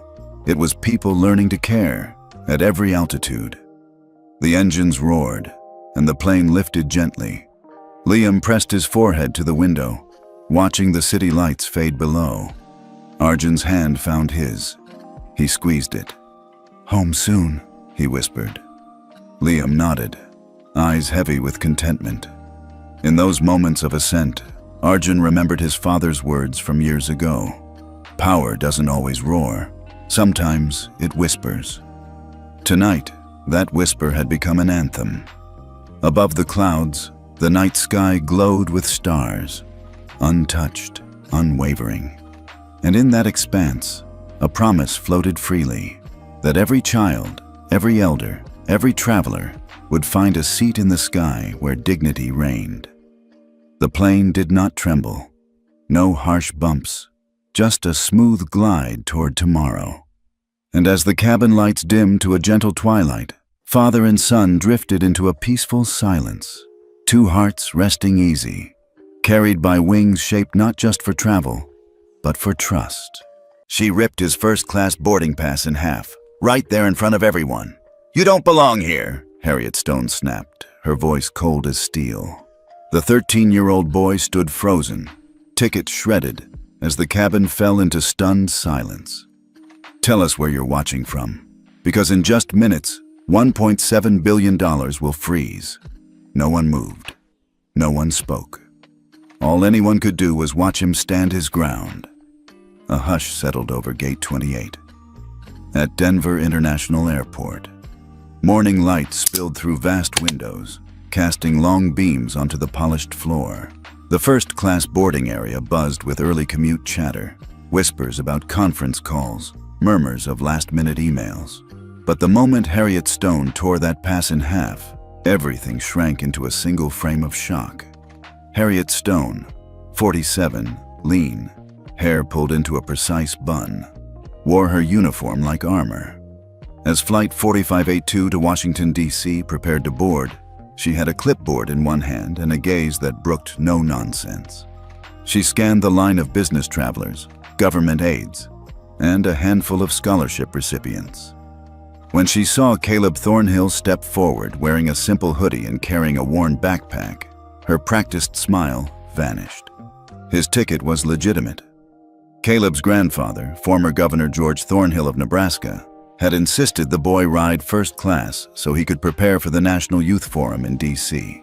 It wasn't a courtesy, they'd paid in full, but Harriet treated his youth like a flaw to be corrected. With a swift, decisive motion, she ripped the pass. Silence rippled out. A silver-haired businessman gasped, clutching his coffee. A woman nearby gasped, clutching her pearls. A flight attendant halfway down the jet bridge froze, mouth agape. Caleb's heart slammed in his chest, but he didn't move. He slid his hands into the pockets of his jeans, grounding himself with a steady inhale. "Please step aside," Harriet said, voice flat. "This cabin isn't for children." He didn't flinch. "I have a valid first-class seat," he replied softly, voice steady even though his knees threatened to buckle. He'd practiced staying calm, just as his grandfather taught. In his mind, he replayed those lessons. Stand tall, speak truth, but never raise your voice. Harriet's lips curled in irritation. "You'll find a seat in economy. We have an empty row back there." The businessman spoke up. "That boy paid for this seat. There has to be a mistake." Harriet zigzagged her gaze through the assembled passengers. "It's not a mistake. Minors aren't permitted to travel alone in first class. Protocol requires." "He's traveling for a state-sponsored program," Caleb said. "My grandfather booked this seat so I could work on my presentation." A murmur ran along the line. Caleb glanced at the other faces. A young marketing executive, a retired Army colonel, a white-collar executive checking his tie. They all watched, curious, unsettled. One by one, they tapped recordings on their phones, sensing something extraordinary. Harriet's eyes flashed. "This is not a negotiation. Move along, please." Some passengers shuffled forward, but a handful lingered to watch. Caleb drew a quiet breath, then tapped the screen of his phone. He opened the ClearFly Anchor app, a digital key to the National Passenger Trust Index. Only someone with his ClearFly delegate credentials, granted by his grandfather, could activate the next step. He didn't have to raise his voice. His thumb hovered over Authorize. Harriet stomped closer, two uniformed security officers trailing behind. Officer Brent Taylor, a broad-shouldered man with a cropped haircut, rested a hand near his belt. Caleb's pulse spiked. He slid an earbud in and tapped, "Call Governor Thornhill." On speakerphone, a calm voice answered, "This is Governor Thornhill. Who am I speaking with?" "Grandpa." Caleb's voice was firm. "It's me, Caleb. I need code 77. In the first-class cabin, gasps trembled from passengers on board. Harriet's face paled.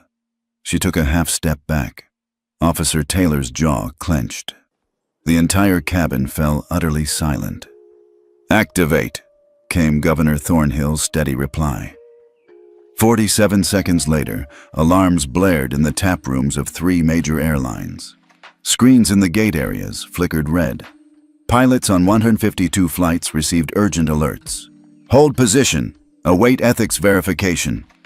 Across half the country, flight paths returned to their gates or hovered on runways. Denver, Chicago, Atlanta. Control towers paused to reroute. Inside the jet, Harriet's mouth hung open. Taylor's stance crumbled. Men and women in business attire stared, mouths agape. Caleb stood tall, blinked once, and slipped his phone back into his pocket. He didn't grin. There was no celebration in his eyes. He simply allowed the charged hush to fill the cabin. The jet bridge door closed, muffling the commotion of displaced flights. Flight 4582 compressed into ordered calm. Harriet swallowed hard, checking her badge. Taylor blinked, uncertain how to enforce any protocol. We need to clear the way," Harriet finally managed. She stepped aside, glaring at Caleb as though he'd shattered her entire world. He met her gaze without flinching. "Your seat," he said, voice quiet. "Let's proceed." Passengers parted on either side, breathing as though released from a trap. A middle-aged woman pulled off her gloves, repeating, "I can't believe my eyes." A bespectacled man behind her adjusted his tie, as if willing to see another world. The retired colonel offered a hesitant nod of respect. Caleb moved down the jet bridge, every footstep echoing in his mind. Once inside the cabin crew members exchanged nervous glances. A young attendant named Carlos gave Caleb a small approving nod. He ushered the boy toward 1C, his window seat, making sure no one tried to stop him. Caleb slid into the plush leather chair and buckled in.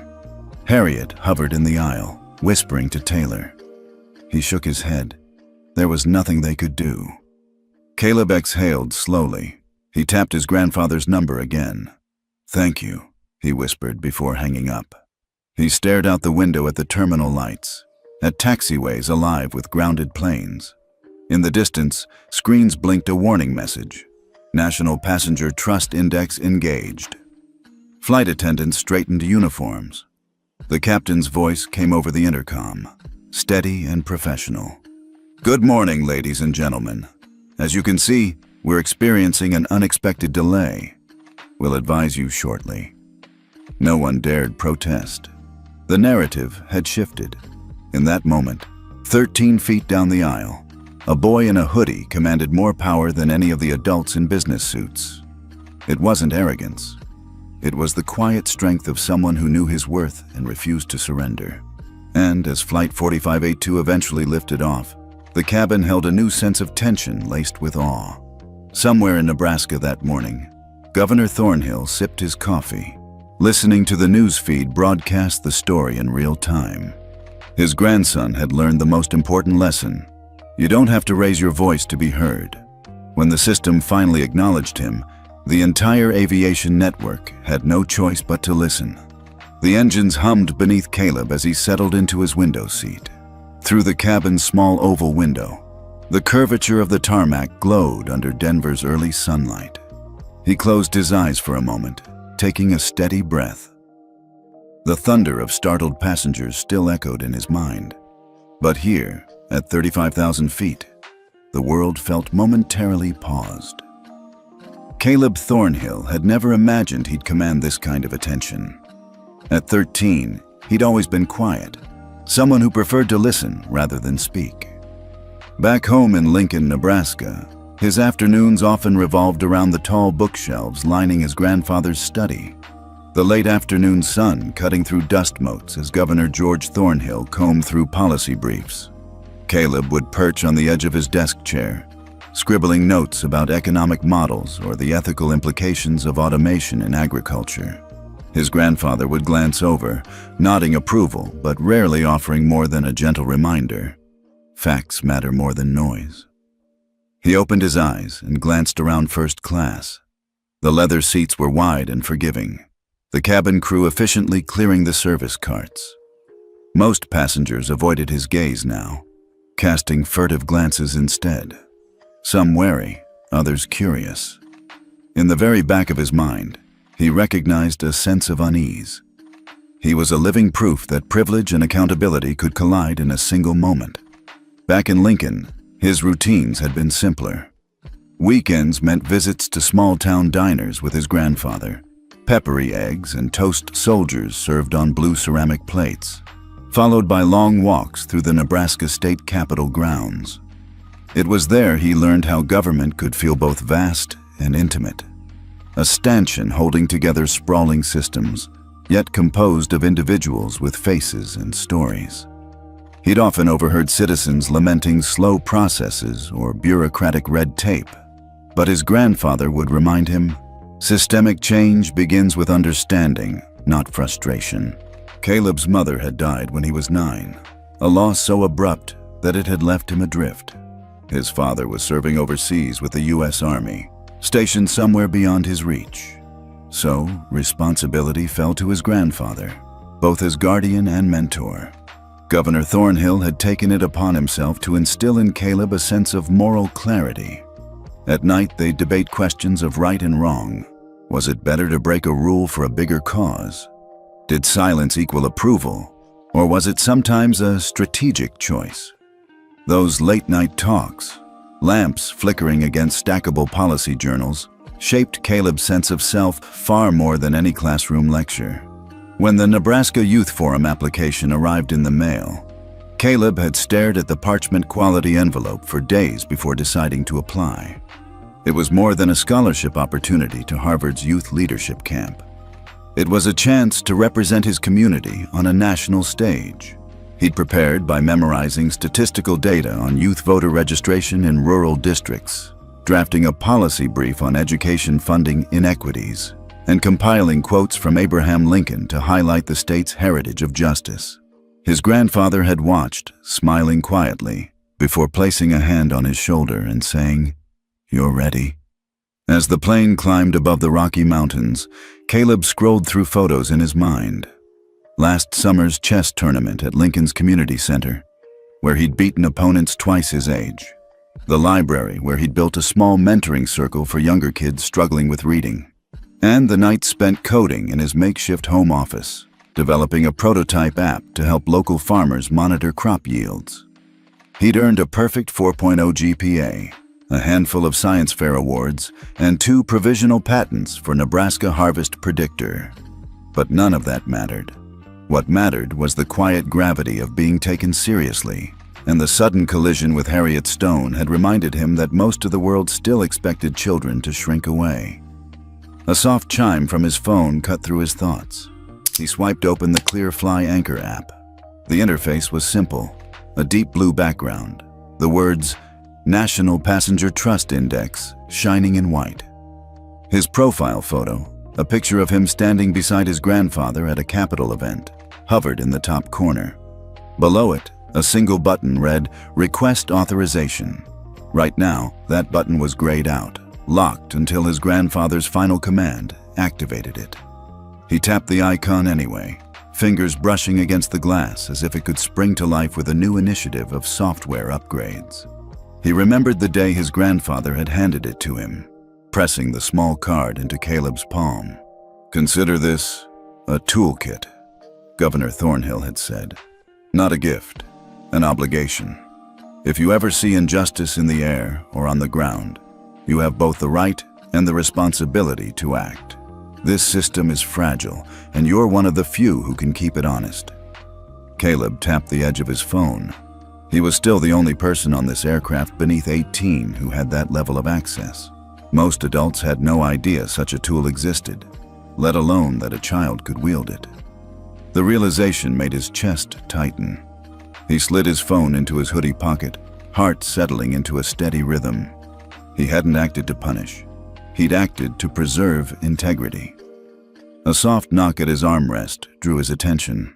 It was Carlos, the young flight attendant from earlier, leaning in with a sympathetic nod. "Mr. Thornhill, can I get you anything? Water? Coffee?" Caleb shook his head. "No, thank you. I'm fine." He offered a brief, polite smile. Carlos returned it, then moved on with his service cart. The older passengers, sensing a shift, resumed polite conversation, though many kept their voices low, as if afraid to disturb the fragile equilibrium Caleb had established. He leaned back against the padded seat, closing his eyes again. Images from the past 24 hours played on an endless loop. Harriet's cold expression, the moment his ticket tore, and the hush of the cabin as he made that fateful call. Fear had come and gone in a heartbeat, replaced by something stronger, an unexpected calm. He felt as though every precise lesson his grandfather had ever taught him coalesced in that single, suspended moment. In the seat before him, a man in a tailored navy suit leaned toward the window to discreetly record a video with his phone. Caleb didn't flinch. Now that the National Passenger Trust Index was active, the suit's lapel pin with the insignia of Atlantic Global Airways was all the evidence needed.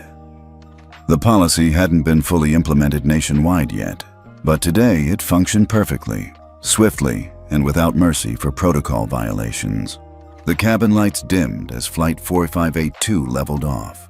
A recorded voice invited passengers to sit back, relax, or work comfortably. The cabin's atmosphere softened into a muted hum, punctuated by the occasional clink of silverware or the rustle of newspapers. Caleb let out a quiet breath. He had done what he needed to do, but the journey was far from over. He was a boy, certainly, but also a symbol. Proof that one person, no matter their age, could hold that system accountable. A sparkle of pride flickered in his chest. His grandfather would be waiting at Dulles International, ready to greet him with that familiar half-smile and a nod that said, "Well done." Caleb's lips curved into a slight grin, not triumphant, but resolute. He leaned his head against the headrest and offered a silent thank you to the lessons he'd learned in quiet corners of Lincoln. That courage could take many forms, especially the kind that didn't make a sound. Outside the window, the sun climbed higher above the clouds, painting them in soft gold. Inside the cabin, Flight 4582 flew on, carrying a boy whose resolve had just shifted the power dynamics of an entire industry. And with every passing mile, that truth settled more firmly in Caleb's mind. Sometimes, the most profound change happens when you stand still in the face of injustice. Caleb watched the miles of sky stretch out beneath him, the endless pale blue broken only by wisps of cloud. He stared at the curve of his window, tracing its edges with a practiced calm. To most people, he was just another first-class passenger on Flight 4582 to Washington, D.C. But Caleb's mind was far from idle. He was already thinking through everything his grandfather had taught him about responsibility, privilege, and the delicate balance between patience and action. Back in Lincoln, Nebraska, Caleb Thornhill's life had always revolved around two constants: his late mother's gentle laugh and his grandfather's measured voice. After his mother passed away when Caleb was 9, an illness that struck too quickly, his world pivoted to the imposing cream-colored walls of the Nebraska State Capitol, where Governor George Thornhill presided over his final term. Caleb's father was overseas with the Army, so his grandfather became both mentor and guardian.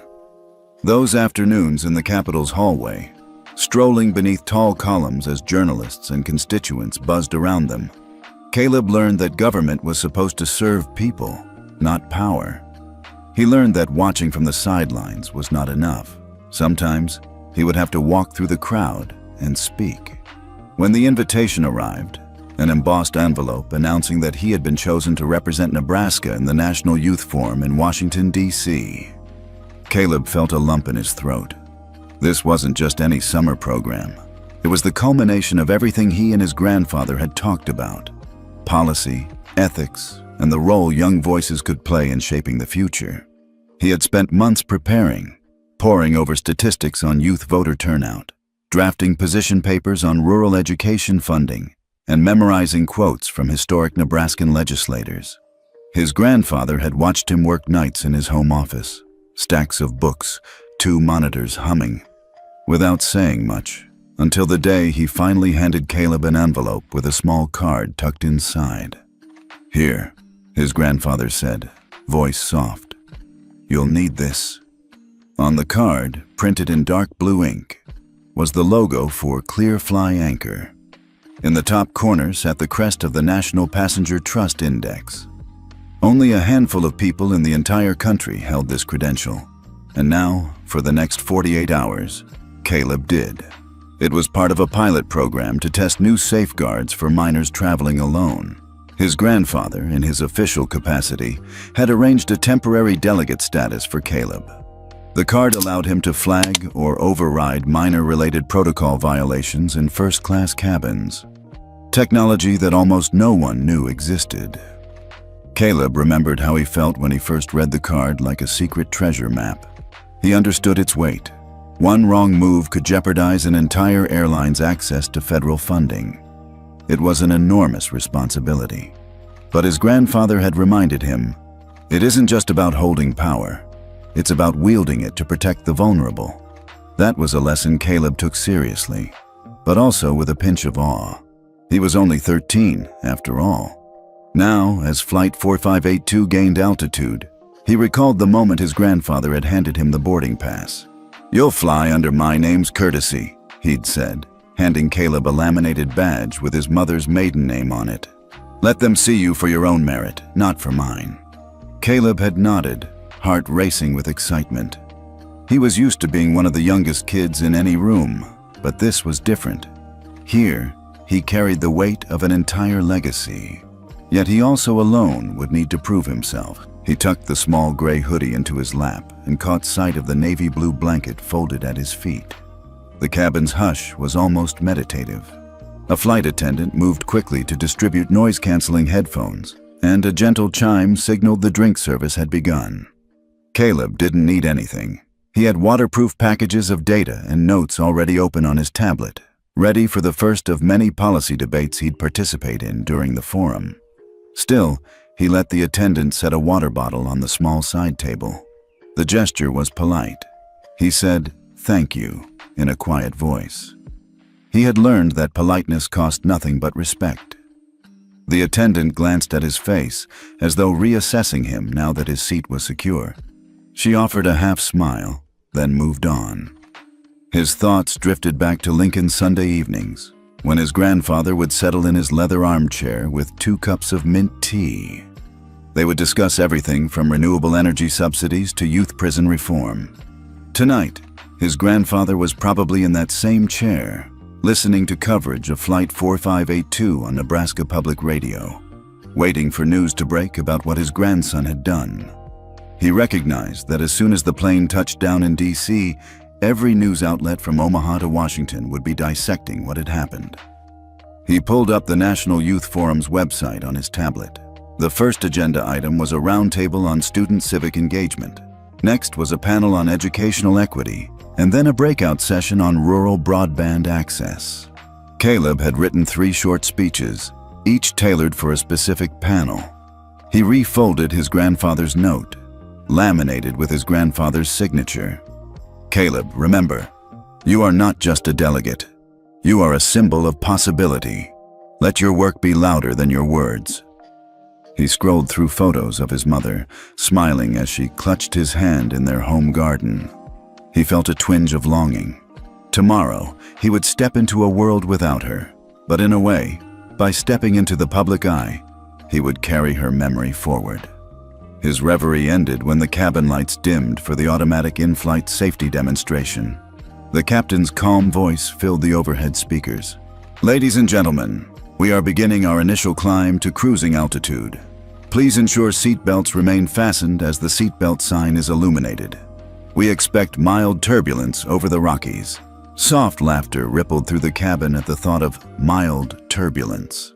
But Caleb felt only a gentle swaying as the plane angled upward. He tucked his tablet into his lap. Soon enough, he had to decide what to do with the authority he held. The National Passenger Trust Index wasn't something to flaunt. It was an accountability measure in case things went sideways. But Harriet Stone's face lingered in his mind, her cold eyes, her dismissive nod as she called security. She had seen a child and assumed he didn't belong, even though his ticket was real. That simple act of erasure, seeing him as less, became the catalyst for everything that followed. He exhaled slowly. The sun, rising higher now, cast a golden glow across the horizon. He let himself feel a flicker of pride. He had honored his Grenache as Flight 4582 gained altitude. He recalled the moment his grandfather had handed him the boarding pass.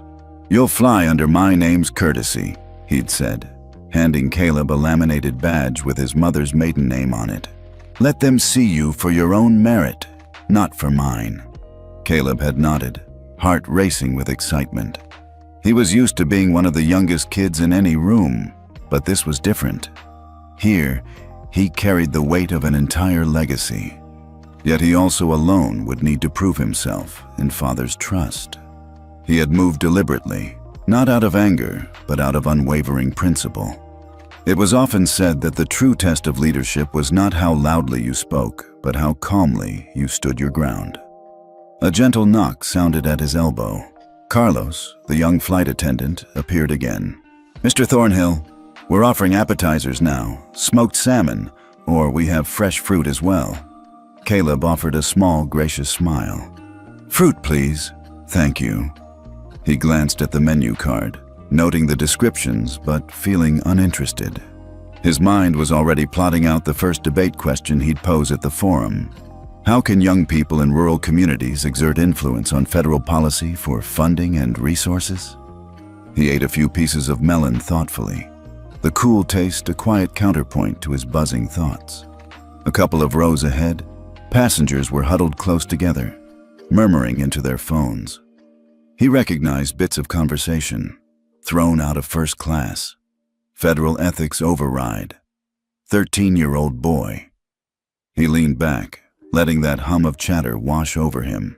Still, in the midst of everything, Caleb felt an unusual calm.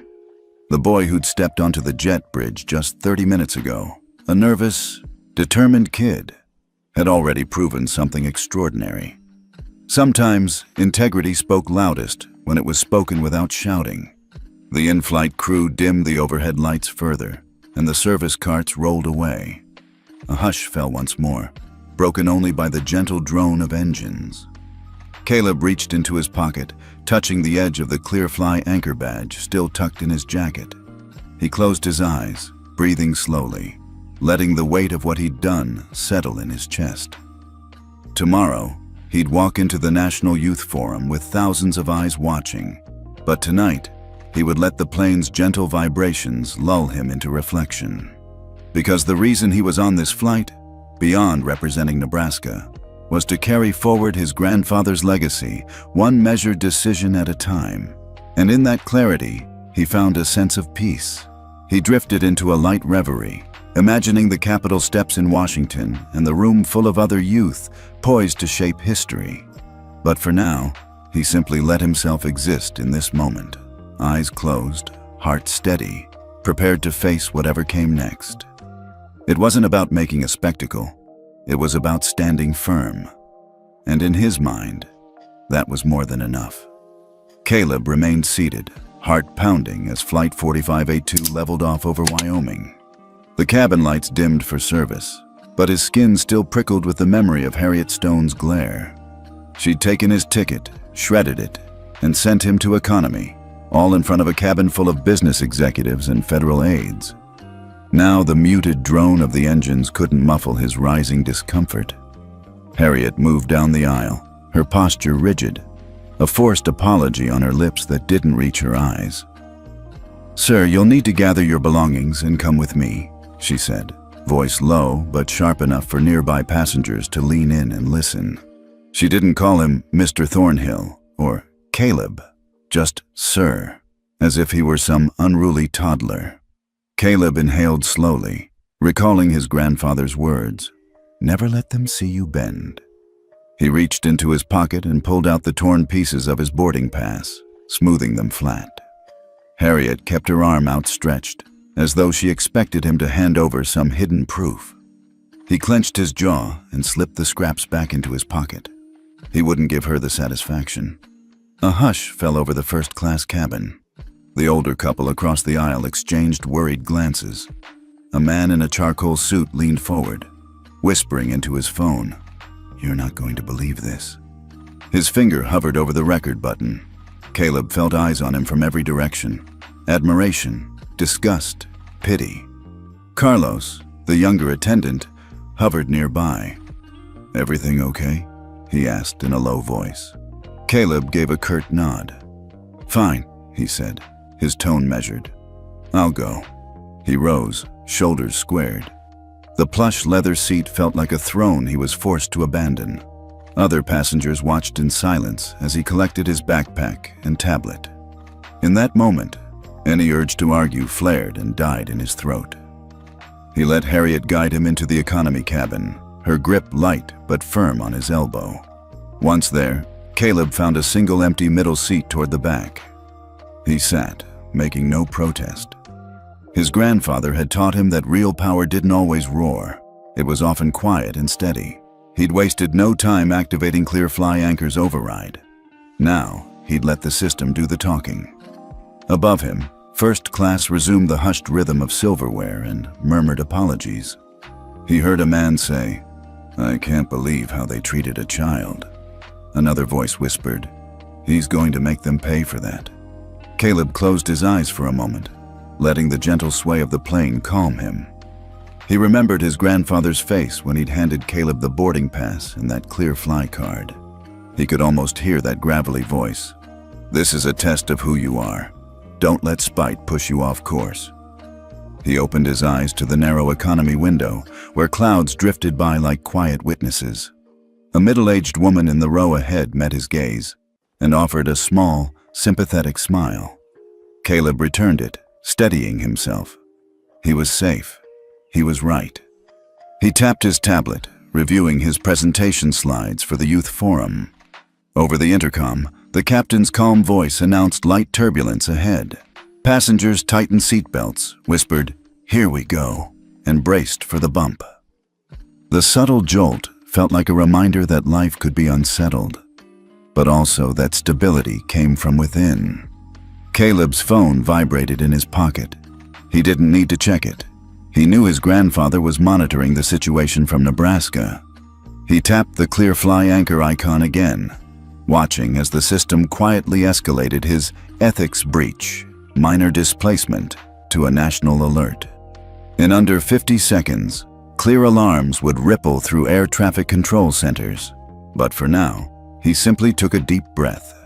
He had survived a public humiliation, acted with restraint, and set the gears of a nationwide system in motion. As Flight 4582 cruised eastward, Caleb Thornhill sat in economy thinking, sometimes standing still is louder than screaming, and somewhere up ahead, the rest of the airline world was about to hear exactly how loud. Caleb pressed his back into the slim economy seat, eyes flicking to the small screen of his phone. In his hand lay the torn remnants of that first-class boarding pass. Proof not only that Harriet Stone had overstepped, but that he had every right to be where he was. He drew a slow breath and opened the Clearfly Anchor app. The interface glowed softly, a deep blue background with a single button labeled Flag Minor Displacement. It was a quiet icon. No dramatic alarms, no flashing lights. Yet it represented the authority he carried. He tapped the button. A confirmation prompt appeared. Confirm Ethics Breach Report. Harriet Stone, Flight 4582, Gate 28, Denver International. Confirm. Cancel. He selected Confirm. Instantly, a discrete progress bar appeared, then faded. A single vibration signaled the report was live. He slipped his phone into his pocket, heart settling into a steady rhythm. Moments later, the first echo reached him through the cabin's barely perceptible hum, an overhead chime, and the softest murmur of voices. Flight attendants exchanged glances as a new alert flashed on their tablets. Urgent. Ethics verification required. Minor passenger displacement. Flight 4582. Await instructions. Carlos, the young attendant, paused mid-step. "Excuse me," he said to a colleague. "Did you just get—" The other attendant shook her head. "No idea, but keep an eye out." Caleb felt a thrill, part relief, part apprehension. The system was responding exactly as designed. He let his gaze drift to the flight deck, imagining the pilots receiving a flurry of red alerts. Somewhere behind them, air traffic controllers must be scrambling, rerouting, holding planes on taxiways. Back in the cabin, conversations softened. Passengers leaned forward, phones flicking to life. One businesswoman pulled her tablet from the seat pocket to check news apps. Another man whispered into his headset, his eyes widening. Across the aisle, an older gentleman muttered, "What on earth?" His wife reached over, tugging at his sleeve, but he barely noticed. He was glued to his phone screen. Caleb closed his eyes for a moment. He could almost hear the distant hum of control towers acknowledging ethics reset requested signals. A series of commands would cascade through FAA systems. Check National Passenger Trust Index. Flight 4582 flagged for minor displacement violation. Then the bigger orders. Hold all affected flights until verification. Freeze gate assignments for non-compliant crew. Just then, the captain's voice came over the intercom. "Ladies and gentlemen, this is your captain speaking. We are currently holding at our assigned altitude due to an unexpected systems alert. We apologize for the delay and will update you as soon as possible. Thank you for your patience." Weak applause broke out, more a reflex than celebration. But to Caleb, it sounded like a standing ovation. He allowed himself a small, almost imperceptible smile.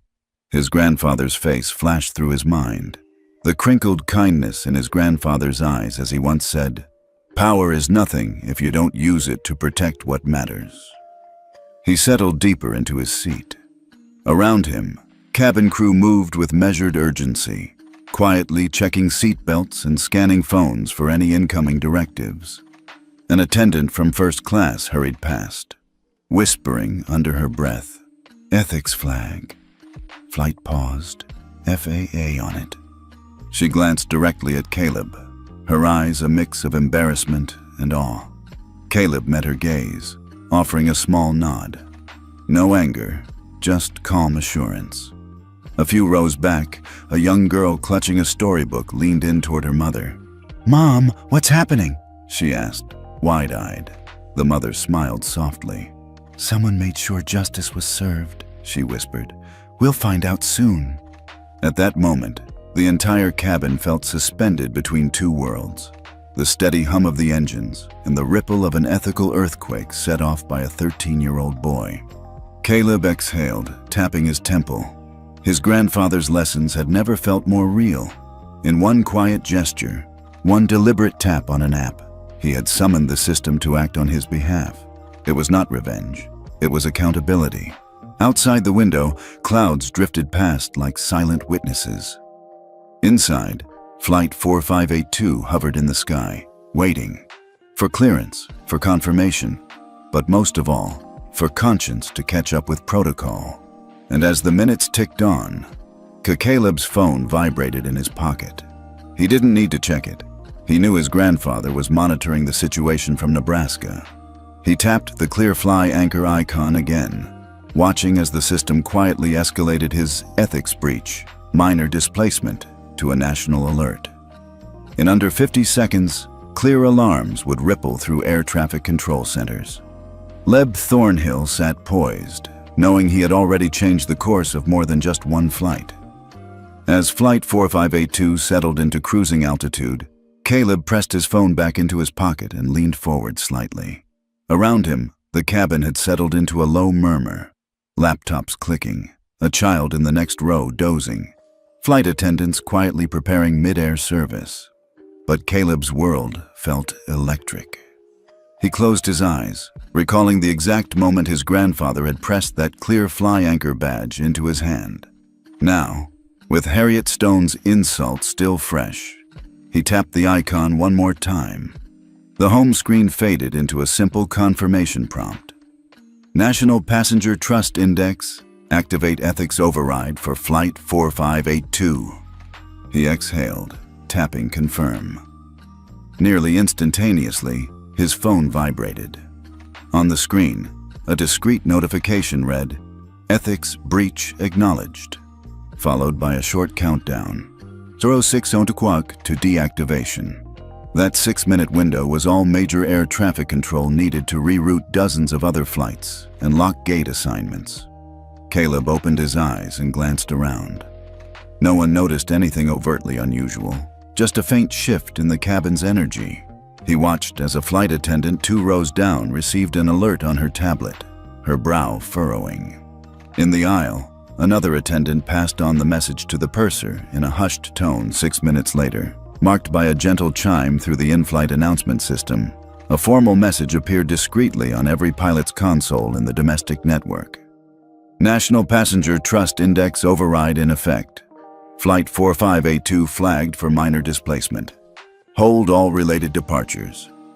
Immediately, radar screens in Denver, Chicago, and Atlanta displayed Flight 4582's call sign as the top priority. In the cabin, the change was subtle but undeniable. Passengers exchanged uneasy glances. Laptops in adjacent seats buzzed with notifications. A nearby businessman peered at his phone, mouthed, "Incredible," and furiously tapped his screen. Caleb felt a flush of calm triumph. He hadn't needed to shout or argue. He'd simply pushed a button, and a vast, nationwide system had listened. By the time his eyes closed again, shells of clouds drifted by beyond the window. Inside, Flight 4582 hovered in place, caught until ethics protocols were satisfied. One by one, those colored tracking blips across half the nation's airports froze. Caleb sat back, shoulders relaxed, as the cabin's low hum swelled into a collective awareness. An unseen hand had shifted the balance of power, validating a 13-year-old's claim to dignity. In that moment, he understood his grandfather's quiet pride and the true weight of wielding power with responsibility. By mid-morning, the ripple effects of Caleb's ethics override rippled far beyond Flight 4582. In Denver, the control tower screens glowed bright red as 152 flights blinked a steady hold beside their call signs. Pilots in cockpits tapped at their consoles, eyebrows furrowed in confusion. Below them, ground crews and gate agents scurried, ushering passengers back from jet bridges, calling for extra buses, and scrambling to rearrange connecting flights. It wasn't a simple delay. It was a full system freeze, a cascade triggered by one boy's quiet action. A few states northeast, at O'Hare International, 3 runways switched to priority ethical review status. One by one, gate assignments stalled. Digital boards flashed cautionary messages. In Chicago's bustling terminals, usually so efficient, travelers groaned as their screens displayed, "Delay, ethics check in progress." A suit-clad businessman, clutching a leather briefcase, looked around in disbelief, muttering to his assistant, "We've got to get to DC for the hearing." But for now, there was nothing to do but wait. Back on Flight 4582, Harriet Stone hovered by the first-class galley, eyes darting toward the cockpit door. She'd overheard the young attendant whisper, "National Passenger Trust Index override. Flight flagged." She felt a sudden jolt of panic as she realized this wasn't about seats anymore. It was about a national protocol no one wanted to mess with. In the cabin, whispers turned to murmurs.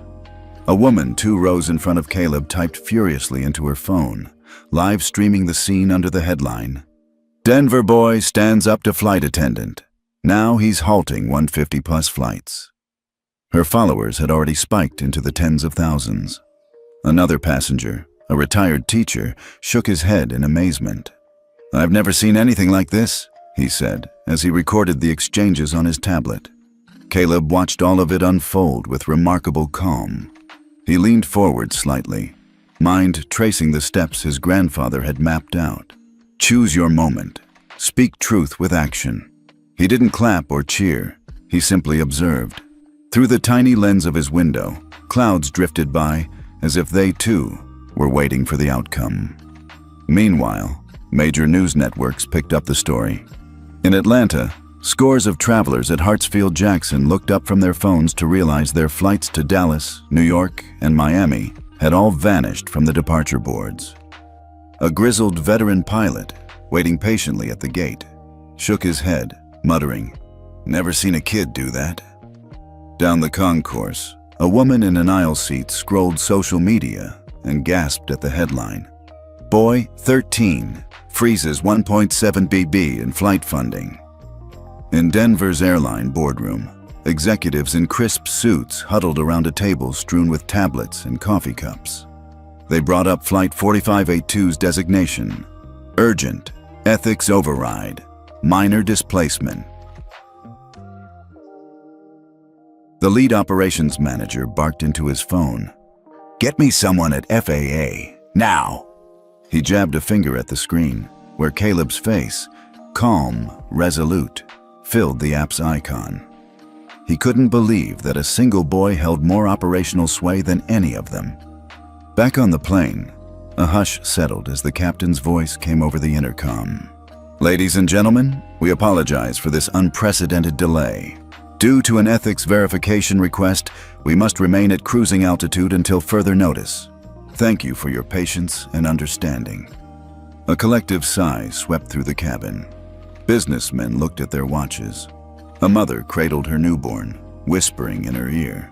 But all eyes kept flicking to Caleb, as though he were a silent conductor of this entire symphony of hold orders and redirected jetways. Harriet's shoulders sagged as she stepped into the galley.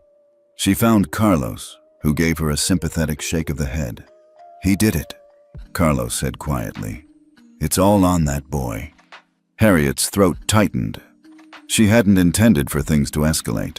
All she'd wanted was to maintain proper protocol on her flight, until she realized that her protocol was exactly what he was correcting. In Chicago and Denver and Miami, control towers tapped their headsets, industry-wide protocols blinking red. Economists quickly ran numbers. $1.7 billion in federally allocated airport funding was in limbo until the FAA completed its ethics review. Headlines popped up. 1.7B, freeze. FAA responds to teen's ethics call. Air travel in turmoil. Nation watches young boy's victory. Sometime later, as late morning light angled through the cabin windows, an attendant slid a fresh bottle of water across from Caleb. He offered a small nod of thanks, folding his hands in his lap. Passengers around him relaxed slightly, some relieved to finally move beyond shock into conversation. But they all knew this flight was different. They had witnessed institutional power bend in the face of a single, principled act. High above the Rockies, Flight 4582 became the epicenter of a story about dignity, accountability, and the surprising way a child's resolve could rewire a nation's airspace. In those quiet moments, the cabin of Flight 4582 felt less like an aircraft and more like a gathering of witnesses, watching as one boy's calm conviction rippled outward to transform the entire system. And as travel along America's crowded corridors ground to a halt, Caleb Thornhill sat poised, knowing he'd redefined what it meant to be young, empowered, and unbowed. Down on the tarmac at Denver, handlers scrambled to shuttle passengers off grounded jets. In the operations control room, screens showed "Ethics Override" in bold red across multiple flight paths. Executives in sharp suits huddled around tablet displays, calling FAA contacts and muttering, "How do we get this lifted?" The lead operations manager jabbed at his tablet, eyes narrowing on Caleb's face in the ClearFly Anchor app. The boy who'd single-handedly disrupted $1.7 billion in airport funding. Back on Flight 4582, the cabin's quiet tension deepened. Carlos moved methodically down the aisle, offering water and low reassurances. The businessman who'd recorded the entire exchange tapped his phone, eyes focused on streaming headlines. 13-year-old triggers National Ethics Review. A retired colonel in the seat behind whispered into a fellow passenger's ear. I've seen a lot in my day. Never anything like this. Up in the cockpit, the captain exchanged a grim nod with his co-pilot. Their primary focus? Keep Flight 4582 safely in position until FAA clearance arrived. The priority ethical review notice on their screens meant every ground controller, dispatcher, and policy official was monitoring that single call. Meanwhile, in Nebraska, Governor George Thornhill scanned live maps with the state's chief of staff. He did exactly what we practiced, the governor said quietly. Let the system do the talking. As they watched hundreds of flights stand down across the Midwest, the governor tapped his fingers on the desk, pride softening the lines in his face. His grandson's restraint, and that one decisive tap on the ClearFly Anchor app, had proven more powerful than any speech. Inside the cabin, the murmurs died down as passengers realized they'd witnessed something historic. A young boy's dignity had forced an entire industry to pause and rethink its priorities. And for a moment, up at 35,000 feet, Flight 4582 felt less like an airplane and more like the world's focal point for a national reckoning in ethics. The moment Flight 4582 touched down back at Denver's gate, Harriet Stone was escorted off by two senior managers. She wasn't taken to the passenger lounge or a quiet break room. Instead, she was led straight into a glass-walled conference room overlooking the tarmac. Inside, airline executives, legal counsel, and a representative from the FAA waited. On the table, 3 tablets showed the same looping video. Harriet ripping Caleb's first-class boarding pass and ordering him to economy. Harriet stood rigid as the head of in-flight services, a woman named Marissa Clark, pressed play. The silent cabin, the shredded ticket fluttering to the floor. Caleb's unmoving gaze. It was all there for everyone to see. That is you, Clark said softly but firmly. And because of that action, the FAA has opened a formal investigation into your conduct. Harriet's face paled. Listen, she began, but Clark cut in. Be quiet. Meanwhile, back in the terminal, passengers who'd been on Flight 4582 clustered around charging stations and kiosks, screens lighting up with news alerts. A retired teacher from first class, sipping coffee at a cafe, tapped out a statement on her phone. She looked at him like he was disposable. Within minutes, that quote, paired with the clip, was trending on social media under #Thornhill Effect. A business journalist live-streamed commentary. A 13-year-old boy has forced a nationwide ethics review, and now we have video of how it all started.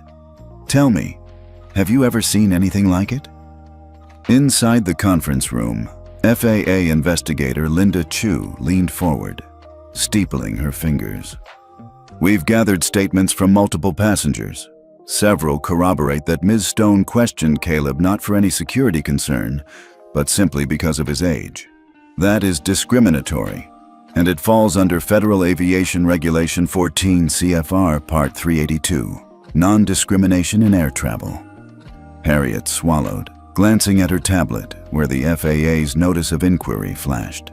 Inquiry #DEN 4582-2025. Alleged minor passenger displacement. Her managers exchanged grim looks. She was required to submit a written statement by tomorrow morning, and the FAA could revoke her credentials pending the outcome. A hush fell as a young flight attendant, Carlos, entered and quietly set down a fresh coffee before Harriet. I'm sorry, he said softly. They're using your heart rate monitor from the flight's health data. It shows you were at 132 BPM when you tore that ticket. The room tensed. Evidence that could only have come from the airline's own systems. Harriet's eyes flicked back to the video where Caleb's calm stare cut through the frame. She exhaled and nodded. No one forced her to speak, but now the world was watching. A single act, captured on camera, had ignited an industry-wide reckoning.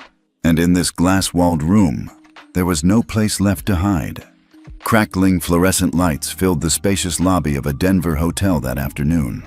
Reporters milled around, their cameras and microphones poised like battalions waiting for orders. People held placards reading "Justice for Caleb" and "Ethics over Entitlement." But most simply clutched smartphones, ready to live stream any developments. The atmosphere felt electric. Denver had never been a national news epicenter until a 13-year-old boy stopped $1.7 billion in airport funding by tapping a single button.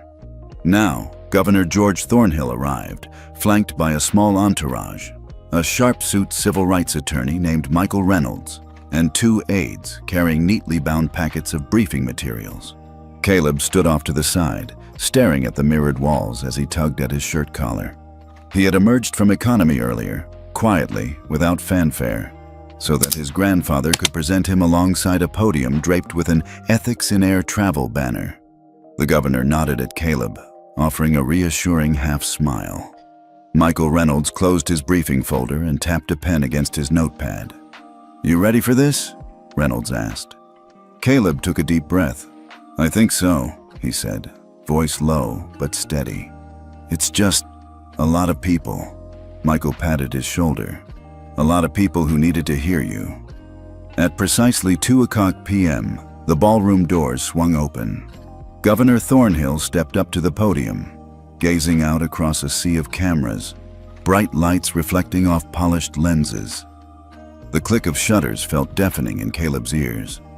Behind him, the airline executives who had forced Harriet Stone to admit wrongdoing earlier that morning watched from a roped-off VIP section, white faces etched with anxiety. Governor Thornhill cleared his throat. "Good afternoon," he began, voice rich and resonant. "I'm George Thornhill, former governor of Nebraska. I'm here today to speak not only as a grandfather, but as a citizen concerned about the fundamental rights of every passenger, especially minors, who fly on our nation's airlines." He paused, eyes sweeping the room. "My grandson, Caleb, a 13-year-old representing Nebraska at the National Youth Forum in Washington, D.C., was publicly humiliated on Flight 4582 because he dared to occupy the seat he and his family had paid for. That simply cannot stand." A ripple of murmurs followed his words. Flashbulbs popped as he continued. "In a country built on principles of fairness and equality, no child should be told they do not belong simply because of their age." Caleb did not respond with anger or defiance. Instead, he used the tools available to him, which his grandfather arranged not as a privilege to be flaunted, but as a responsibility to be used judiciously. His action forced a national reckoning. His integrity forced us all to ask, what does it mean to treat every passenger with dignity and respect? As cameras swiveled toward Caleb, Governor Thornhill stepped aside. Caleb drew in a firm breath, raising the microphone. "I don't want to see anyone else go through what I did," he said, voice calm. "We all deserve to be treated with courtesy. I was just flying to D.C. for a summer program. I wasn't causing trouble. But when I was treated like I didn't matter, I remembered what Grandpa said. Stand your ground when you're right." I tapped the app and the system paused. I never thought in a million years it would go that far. All I did was stand still. A palpable hush fell. Reporters hastily scribbled notes. "Teen says he's just stood still, in face of injustice." One cameraman leaned forward. "Caleb, do you think you did the right thing?" The teenager nodded. "Yes, because this isn't about me. It's about making sure airlines treat kids fairly. If I can help protect other kids from being humiliated, then it's worth it." Governor Thornhill reclaimed the podium. "In light of this incident, the Federal Aviation Administration has agreed to a temporary suspension of funding to any airline that fails to comply with a new set of guidelines we will submit today. Specifically, we are calling for an immediate amendment to Federal Aviation Regulation 14 CFR Part 382 to include a provision protecting minors from unjustly displaced seating. Effective today, the FAA will conduct a comprehensive ethics review of all carriers, modeled after the National Passenger Trust Index pilot. Caleb's action has made it imperative that we codify clear protections for every child traveling alone. A representative from the FAA, Deputy Administrator Laura Simmons stepped forward, her presence immediately commanding attention. Tall and composed, Simmons tapped the microphone. Governor Thornhill, thank you for highlighting this important issue. The FAA is committed to ensuring all passengers, regardless of age, are treated with respect. Effective immediately, we will place a hold on funding to any carrier under investigation for minor displacement violations. We also invite Caleb to testify before Congress next week to share his perspective on how this policy can be refined. The Thornhill Charter, a working title for these amendments, will mandate that no minor be moved from a valid seat without a verified security or safety concern. We will issue a formal notice to all carriers by Friday. Reporters erupted in questions. Will existing seating policies change overnight? Can you guarantee airlines will comply? Ms. Simmons, what about carriers who resist? Will there be fines? Simmons nodded methodically. Any carrier found in breach will be subject to penalties, including suspension of funding and potential civil penalties. We are serious about this. A camera cut to an on-screen ticker. FAA announces Thornhill Charter to protect minor passengers. As deputy and governor exited the stage, Michael Reynolds guided Caleb away from the melee. You did it, Reynolds said softly. You changed federal policy at 13. Caleb looked up at his grandfather, tears of pride glistening in the governor's eyes. I just stood still, he whispered with a shy grin. Outside, crowds had gathered beneath giant screens broadcasting the live feed. Strangers cheered and applauded. A father lifted his young daughter onto his shoulders, pointing at the screen. That's the boy who made it fair for kids like you, sweetheart. The girl's eyes widened with wonder. In the hotel lobby, airline executives regrouped, faces pale and uncertain. They knew the game had changed. A single principled act by a child had forced them into a corner. Now they had to prove they could live up to the new standard. For Caleb Thornhill, the rest of the afternoon was a blur of handshakes, waves, and whispered congratulations. He felt tired but resolute. He had flown to D.C. to speak at a forum. Instead, he'd rewritten an industry's code of ethics. And as the sun dipped behind the Rockies, he realized, sometimes, standing still is the loudest statement you can make. The marble floors of the Rayburn House office building gleamed under harsh fluorescent lights as aides hustled in wool coats carrying binders stuffed with briefing memos. In room 2154, a dozen members of the House Committee on Transportation and Infrastructure sat behind a long, elevated dais. Nameplates read, Congresswoman Maria Santos, Congressman David Kim, and Chairman Richard Porter. At precisely 10 o'clock a.m., the gavel pounded, and the hearing began. Good morning, Chairman Porter said, eyes sweeping the crowded room. We are convened today to examine Federal Aviation Administration protocols regarding non-discrimination and the rights of minor passengers. Our witness is Mr. Caleb Thornhill, who, despite being only 13 years old, sparked a national ethics review in air travel. We will also hear from FAA Deputy Administrator Laura Simmons and representatives from Atlantic Global Airways. The floor is open. Whispers rippled among reporters and staffers. In the front row of the audience section, Governor George Thornhill nodded at his grandson, who sat composed, hands folded on the mahogany table. Caleb adjusted the microphone. He wore a dark blazer over a white-collared shirt, grown up enough to command respect, but still young enough to reveal faint traces of freckles. Caleb cleared his throat. Thank you, Chairman Porter, and thank you, members of the committee, he began. His voice was steady, measured, without a hint of adolescent hesitation. On June 2, 2025, I boarded Flight 4582 from Denver to Washington, D.C., in first class with a valid ticket. When the flight attendant, Ms. Harriet Stone, publicly tore my boarding pass and insisted I move to economy, despite my grandfather's payment and my need to prepare for the National Youth Forum, I used the Clearfly Anchor's National Passenger Trust Index override as my recourse. He paused, letting the gravity of his words sink in. That one action froze 152 flights, triggered a $1.7 billion ethics review, and ultimately led to this committee hearing today. Clipboards rattled as committee members exchanged glances. Congresswoman Santos adjusted her glasses. "Mr. Thornhill, how did you feel in that moment?" she asked. Caleb met her gaze. "I was embarrassed and angry, but I remembered my grandfather's words. Sometimes, standing still is louder than screaming. I wanted to protect my dignity, yes, but also ensure no other minor would suffer the same humiliation." He leaned forward. "I didn't seek attention. I sought accountability." A hush fell over the room. Below the dais, radio microphones clicked as reporters captured every syllable. In the witness gallery, passengers from Flight 4582, a retired colonel, a marketing executive, even the elderly Pearsons, watched silently. Some nodded in agreement. Others appeared uneasy, recalling their own roles in the ordeal. Next, FAA Deputy Administrator Laura Simmons approached the lectern. She offered a respectful nod to Chairman Porter and the committee. "Good morning. The FAA recognizes that Flight 4582's events revealed a critical flaw in our policies concerning minor passengers.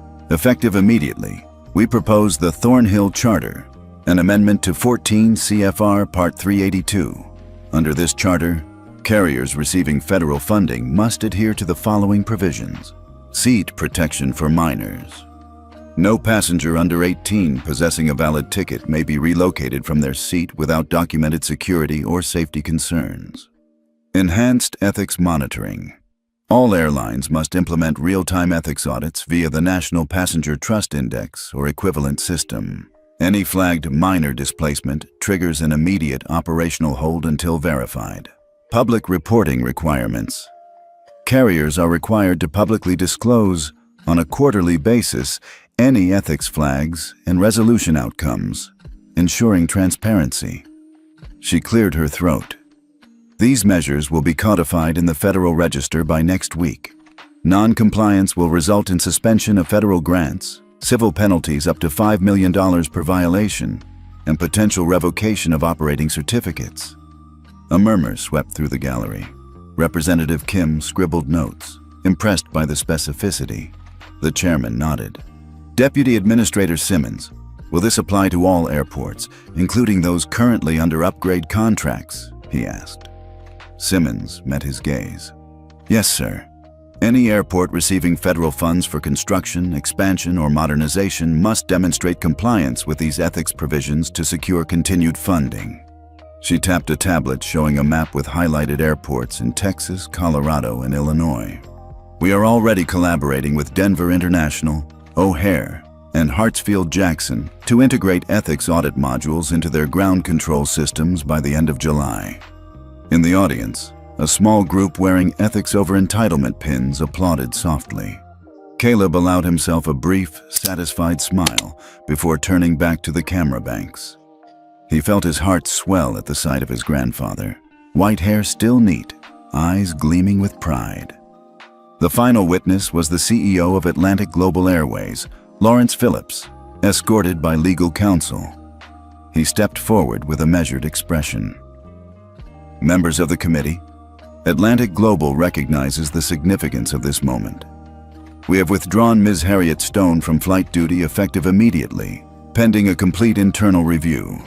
We support the FAA's proposed amendments and will allocate $50 million toward ethics training and system upgrades across all our domestic and international fleets. A reporter in the back row whispered, "Did he just say $50 million?" Caleb tuned out the buzzing and focused on his next mission, asking the CEO a pointed question. "Mr. Phillips," he said, voice calm but firm. "If Atlantic Global's profits depend on maintaining high passenger volumes, how will you ensure that the push for revenue doesn't override these new ethics standards?" Phillips paused, then nodded. "Young man, we will implement third-party audits overseen by a non-profit ethics council. Should any airline executive or staff member violate protocols, we will enforce immediate disciplinary action, up to termination. We cannot compromise on this."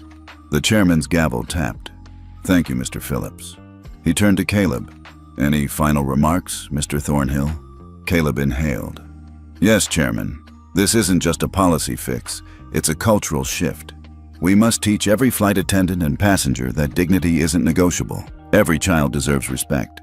If we do this right, we'll not only protect minors, but set a precedent for accountability whenever anyone's rights are threatened. Silence followed, then a smattering of applause. Cameras flashed as Caleb stepped away, his face a blend of relief and resolve. He shook hands with his grandfather, who murmured, "You changed the system, son." Caleb nodded, humbly accepting the praise. Outside, protesters cheered, and newscasters broke into exclamation. Thornhill Charter passes its first major hurdle. In Denver, airport operations resumed as ethics integration teams swapped out software modules. Across the country, airport managers began retooling gate assignments and training protocols. Caleb knew this was more than a single victory. It was an invitation for every carrier, every traveler, and every policymaker to hold themselves to a higher standard. And as protocols updated in control towers and pilot consoles, he felt a quiet satisfaction that his generation, beginning with a 13-year-old boy in a simple hoodie, had turned a moment of public humiliation into a blueprint for universal respect. In the days that followed, newspaper editorials reflected on a new truth. Real power sometimes comes from standing still and refusing to cede space, even when the world expects you to. And in that, Caleb Thornhill's legacy took flight, soaring above the clouds on wings of integrity and change. Nearly a month had passed since Flight 4582's drama, and Caleb Thornhill found himself back at Denver International Airport, this time in the correct first-class line, boarding a flight to Washington, D.C.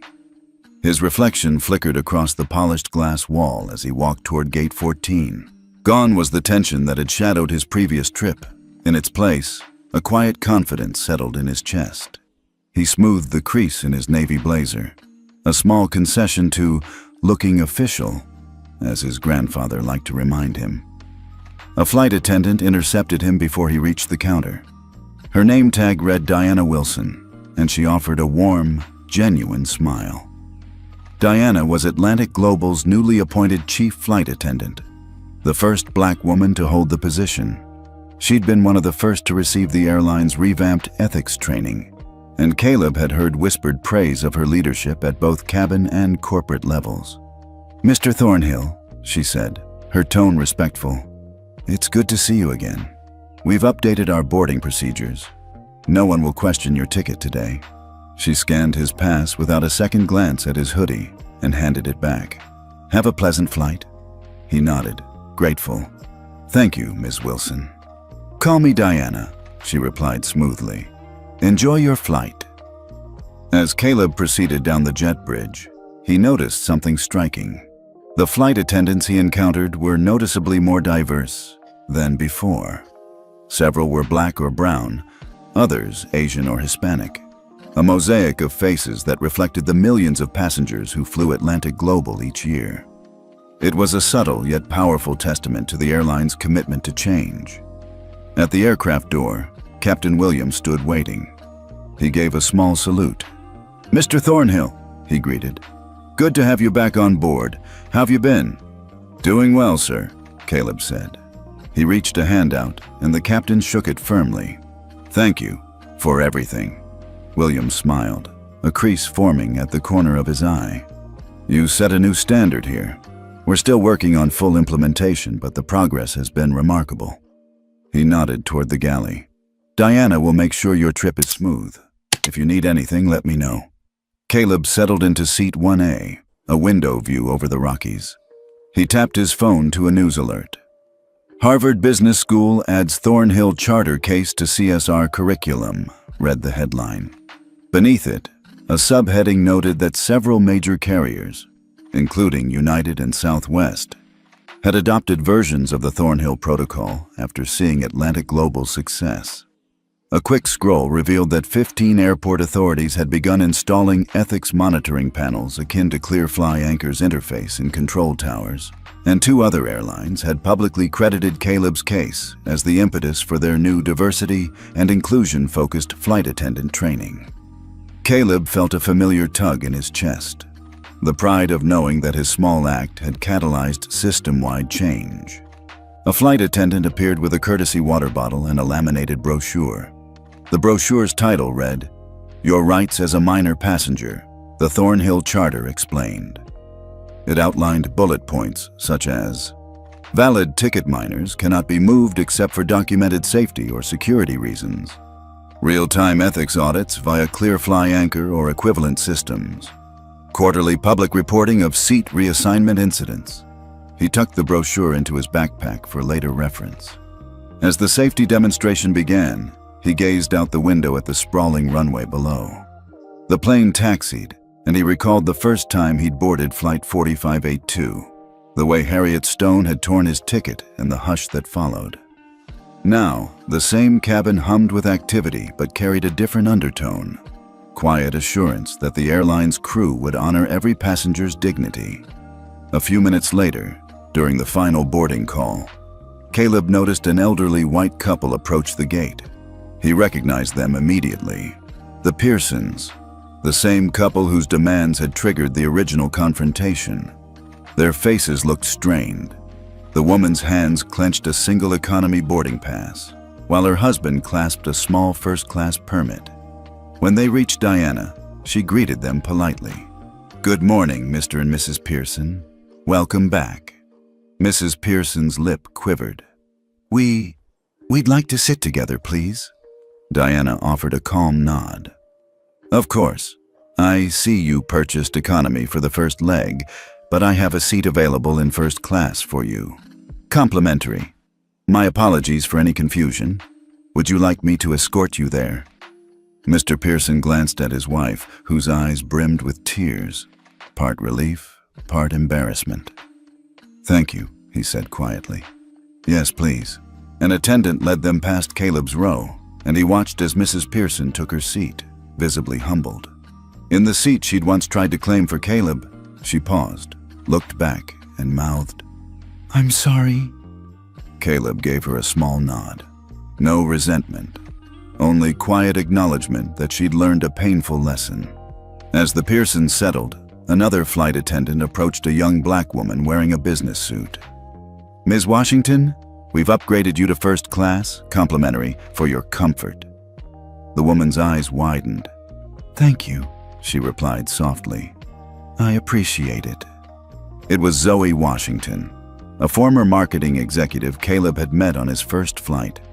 Now she was headed to DC for a conference, and Atlantic Global had recognized her as an important voice in their diversity committee. When Zoe reached Caleb's row, she offered a conspiratorial grin. "Hey kid, I guess they remembered you gave them a masterclass on unconscious bias." Caleb laughed softly. "They're doing better than just remembering." He gestured to Diana. "Look at them. It's like a whole new world in here." Zoe nodded. "I've been working with them to ensure these upgrades aren't just PR stunts. We're putting metrics in place, tracking how many children got moved or offered seats. It's actually saving them money by reducing customer service issues." Before either could say more, the chief flight attendant's voice came over the intercom. "Flight 4723 to DC is now boarding. Please fasten your seatbelts, and we'll be wheels up in 5 minutes. Thank you for choosing Atlantic Global." The engines roared as the plane lifted off. Caleb felt the gentle surge in his seat, a familiar reminder of how far things had come. He slid his phone back into his pocket and exhaled, letting the moment sink in. Midway through the flight, a light knock came at his shoulder. Captain Williams, in uniform, stood in the aisle. "Mr. Thornhill, would you mind joining me in the cockpit for a moment? I'd like you to meet the co-pilot." Curious, Caleb rose and followed him forward. In the cockpit, the co-pilot, Lieutenant Maria Chavez, a decorated former Air Force pilot, smiled as she tapped a few controls. "Caleb, it's an honor to have you here," she said. "Your story is required reading at the Academy now. I've trained on how to handle ethics overrides. It's an incredible tool." The captain nodded. "We've already integrated the ethics monitoring module into our standard operating procedure. See these displays?" He pointed to a small screen labeled NPINDEX. If any flight attendant flags a minor displacement, it goes here first. It locks out gate assignments, runway clears, everything. We can't move until the situation is resolved. Caleb peered at the screen. It showed a steady green bar under Flight 4723, indicating no issues. So, I'm the first to have used this override, he said quietly. Actually, no, Maria replied. You're the first public case, but there was a test run last month with a minor in Philadelphia. No one knew about it. They handled it discreetly and resolved it. But yours set the standard. Direct line to the FAA and Congress. The plane leveled off, and Caleb turned back to the aisle. I'm glad it's not just about me, he muttered. Captain Williams reached out, resting a hand on his shoulder. Your voice matters, Caleb. You reminded all of us why we started flying in the first place. Connection. Taking that away, by moving a kid because you think he doesn't belong, was never part of the plan. Thanks to you, we're closer to the truth. Caleb nodded, absorbing the gravity of their words. Thank you, Captain. As he returned to his seat, Zoe slipped in beside him, peeking out at clouds drifting below. Tonight, Atlantic Global's board voted to share their entire ethics training curriculum with 3 other major carriers, she whispered. They said you earned that kind of trust. Caleb's eyes widened. They did that today? Yep, Zoe confirmed. Maybe one day, there'll be no flight attendant or passenger who thinks keeping a kid in his seat is optional. That's the long game. He smiled, leaning his head back. Outside the window, the sky turned a soft pink as the sun set over the plains. Inside, Flight 4723 offered a tranquil cabin bathed in golden light, an environment born of accountability and respect. In that moment, a 13-year-old boy's quiet resolve had evolved into a movement, rippling through cockpits, boardrooms, and classrooms. And as the plane neared D.C., Caleb Thornhill closed his eyes and simply sat still. It was, he realized, louder than any shout, and its echo would carry far beyond the clouds, of all the Sky Vista teams who'd made this possible. A hush fell as the seatbelt signs turned off, and Captain Morales' voice came gently over the intercom. Ladies and gentlemen, thank you for choosing Sky Vista. We're committed to making flying a place of respect and care for every passenger. The cabin erupted in soft applause, no longer out of obligation, but genuine appreciation. Liam looked up from his drawing, blinking in surprise. They actually did it, he murmured. They really changed everything. Arjun leaned over, kissed the top of his head, and ruffled his hair. You helped them see how, he said. Minutes later, Liam slid the finished sketch over to his father. On it was the plane, now emblazoned with the words, "Kind skies ahead," surrounded by smiling faces of all ages. Arjun held it up against the window, where the real sky stretched in a seamless blue expanse. Perfect, he breathed. Far in the back, flight crew disembarked from their jump seat and quietly gathered near the curtain. Jenna, now a senior training officer, caught Arjun's eye and gave him a thumbs up. Others nodded respectfully. These were the same faces that had once looked away. Now they carried pride in their eyes. Arjun stood and made his way down the aisle. Passengers parted with warm smiles and nods of recognition, a far cry from the cold indifference he'd felt months ago. He stopped at the curtain's edge.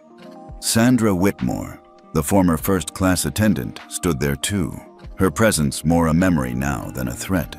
She offered a small, remorseful nod. Arjun returned it quietly. No judgment, just acknowledgement that change had come. Back in his own seat, Arjun buckled in and looked at Liam, tangled in his blanket, scribbling new ideas for Kind Skies innovations.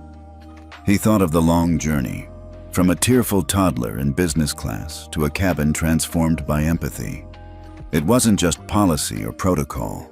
It was people learning to care at every altitude. The engines roared, and the plane lifted gently. Liam pressed his forehead to the window, watching the city lights fade below. Arjun's hand found his. He squeezed it. Home soon, he whispered. Liam nodded, eyes heavy with contentment. In those moments of ascent, Arjun remembered his father's words from years ago. Power doesn't always roar.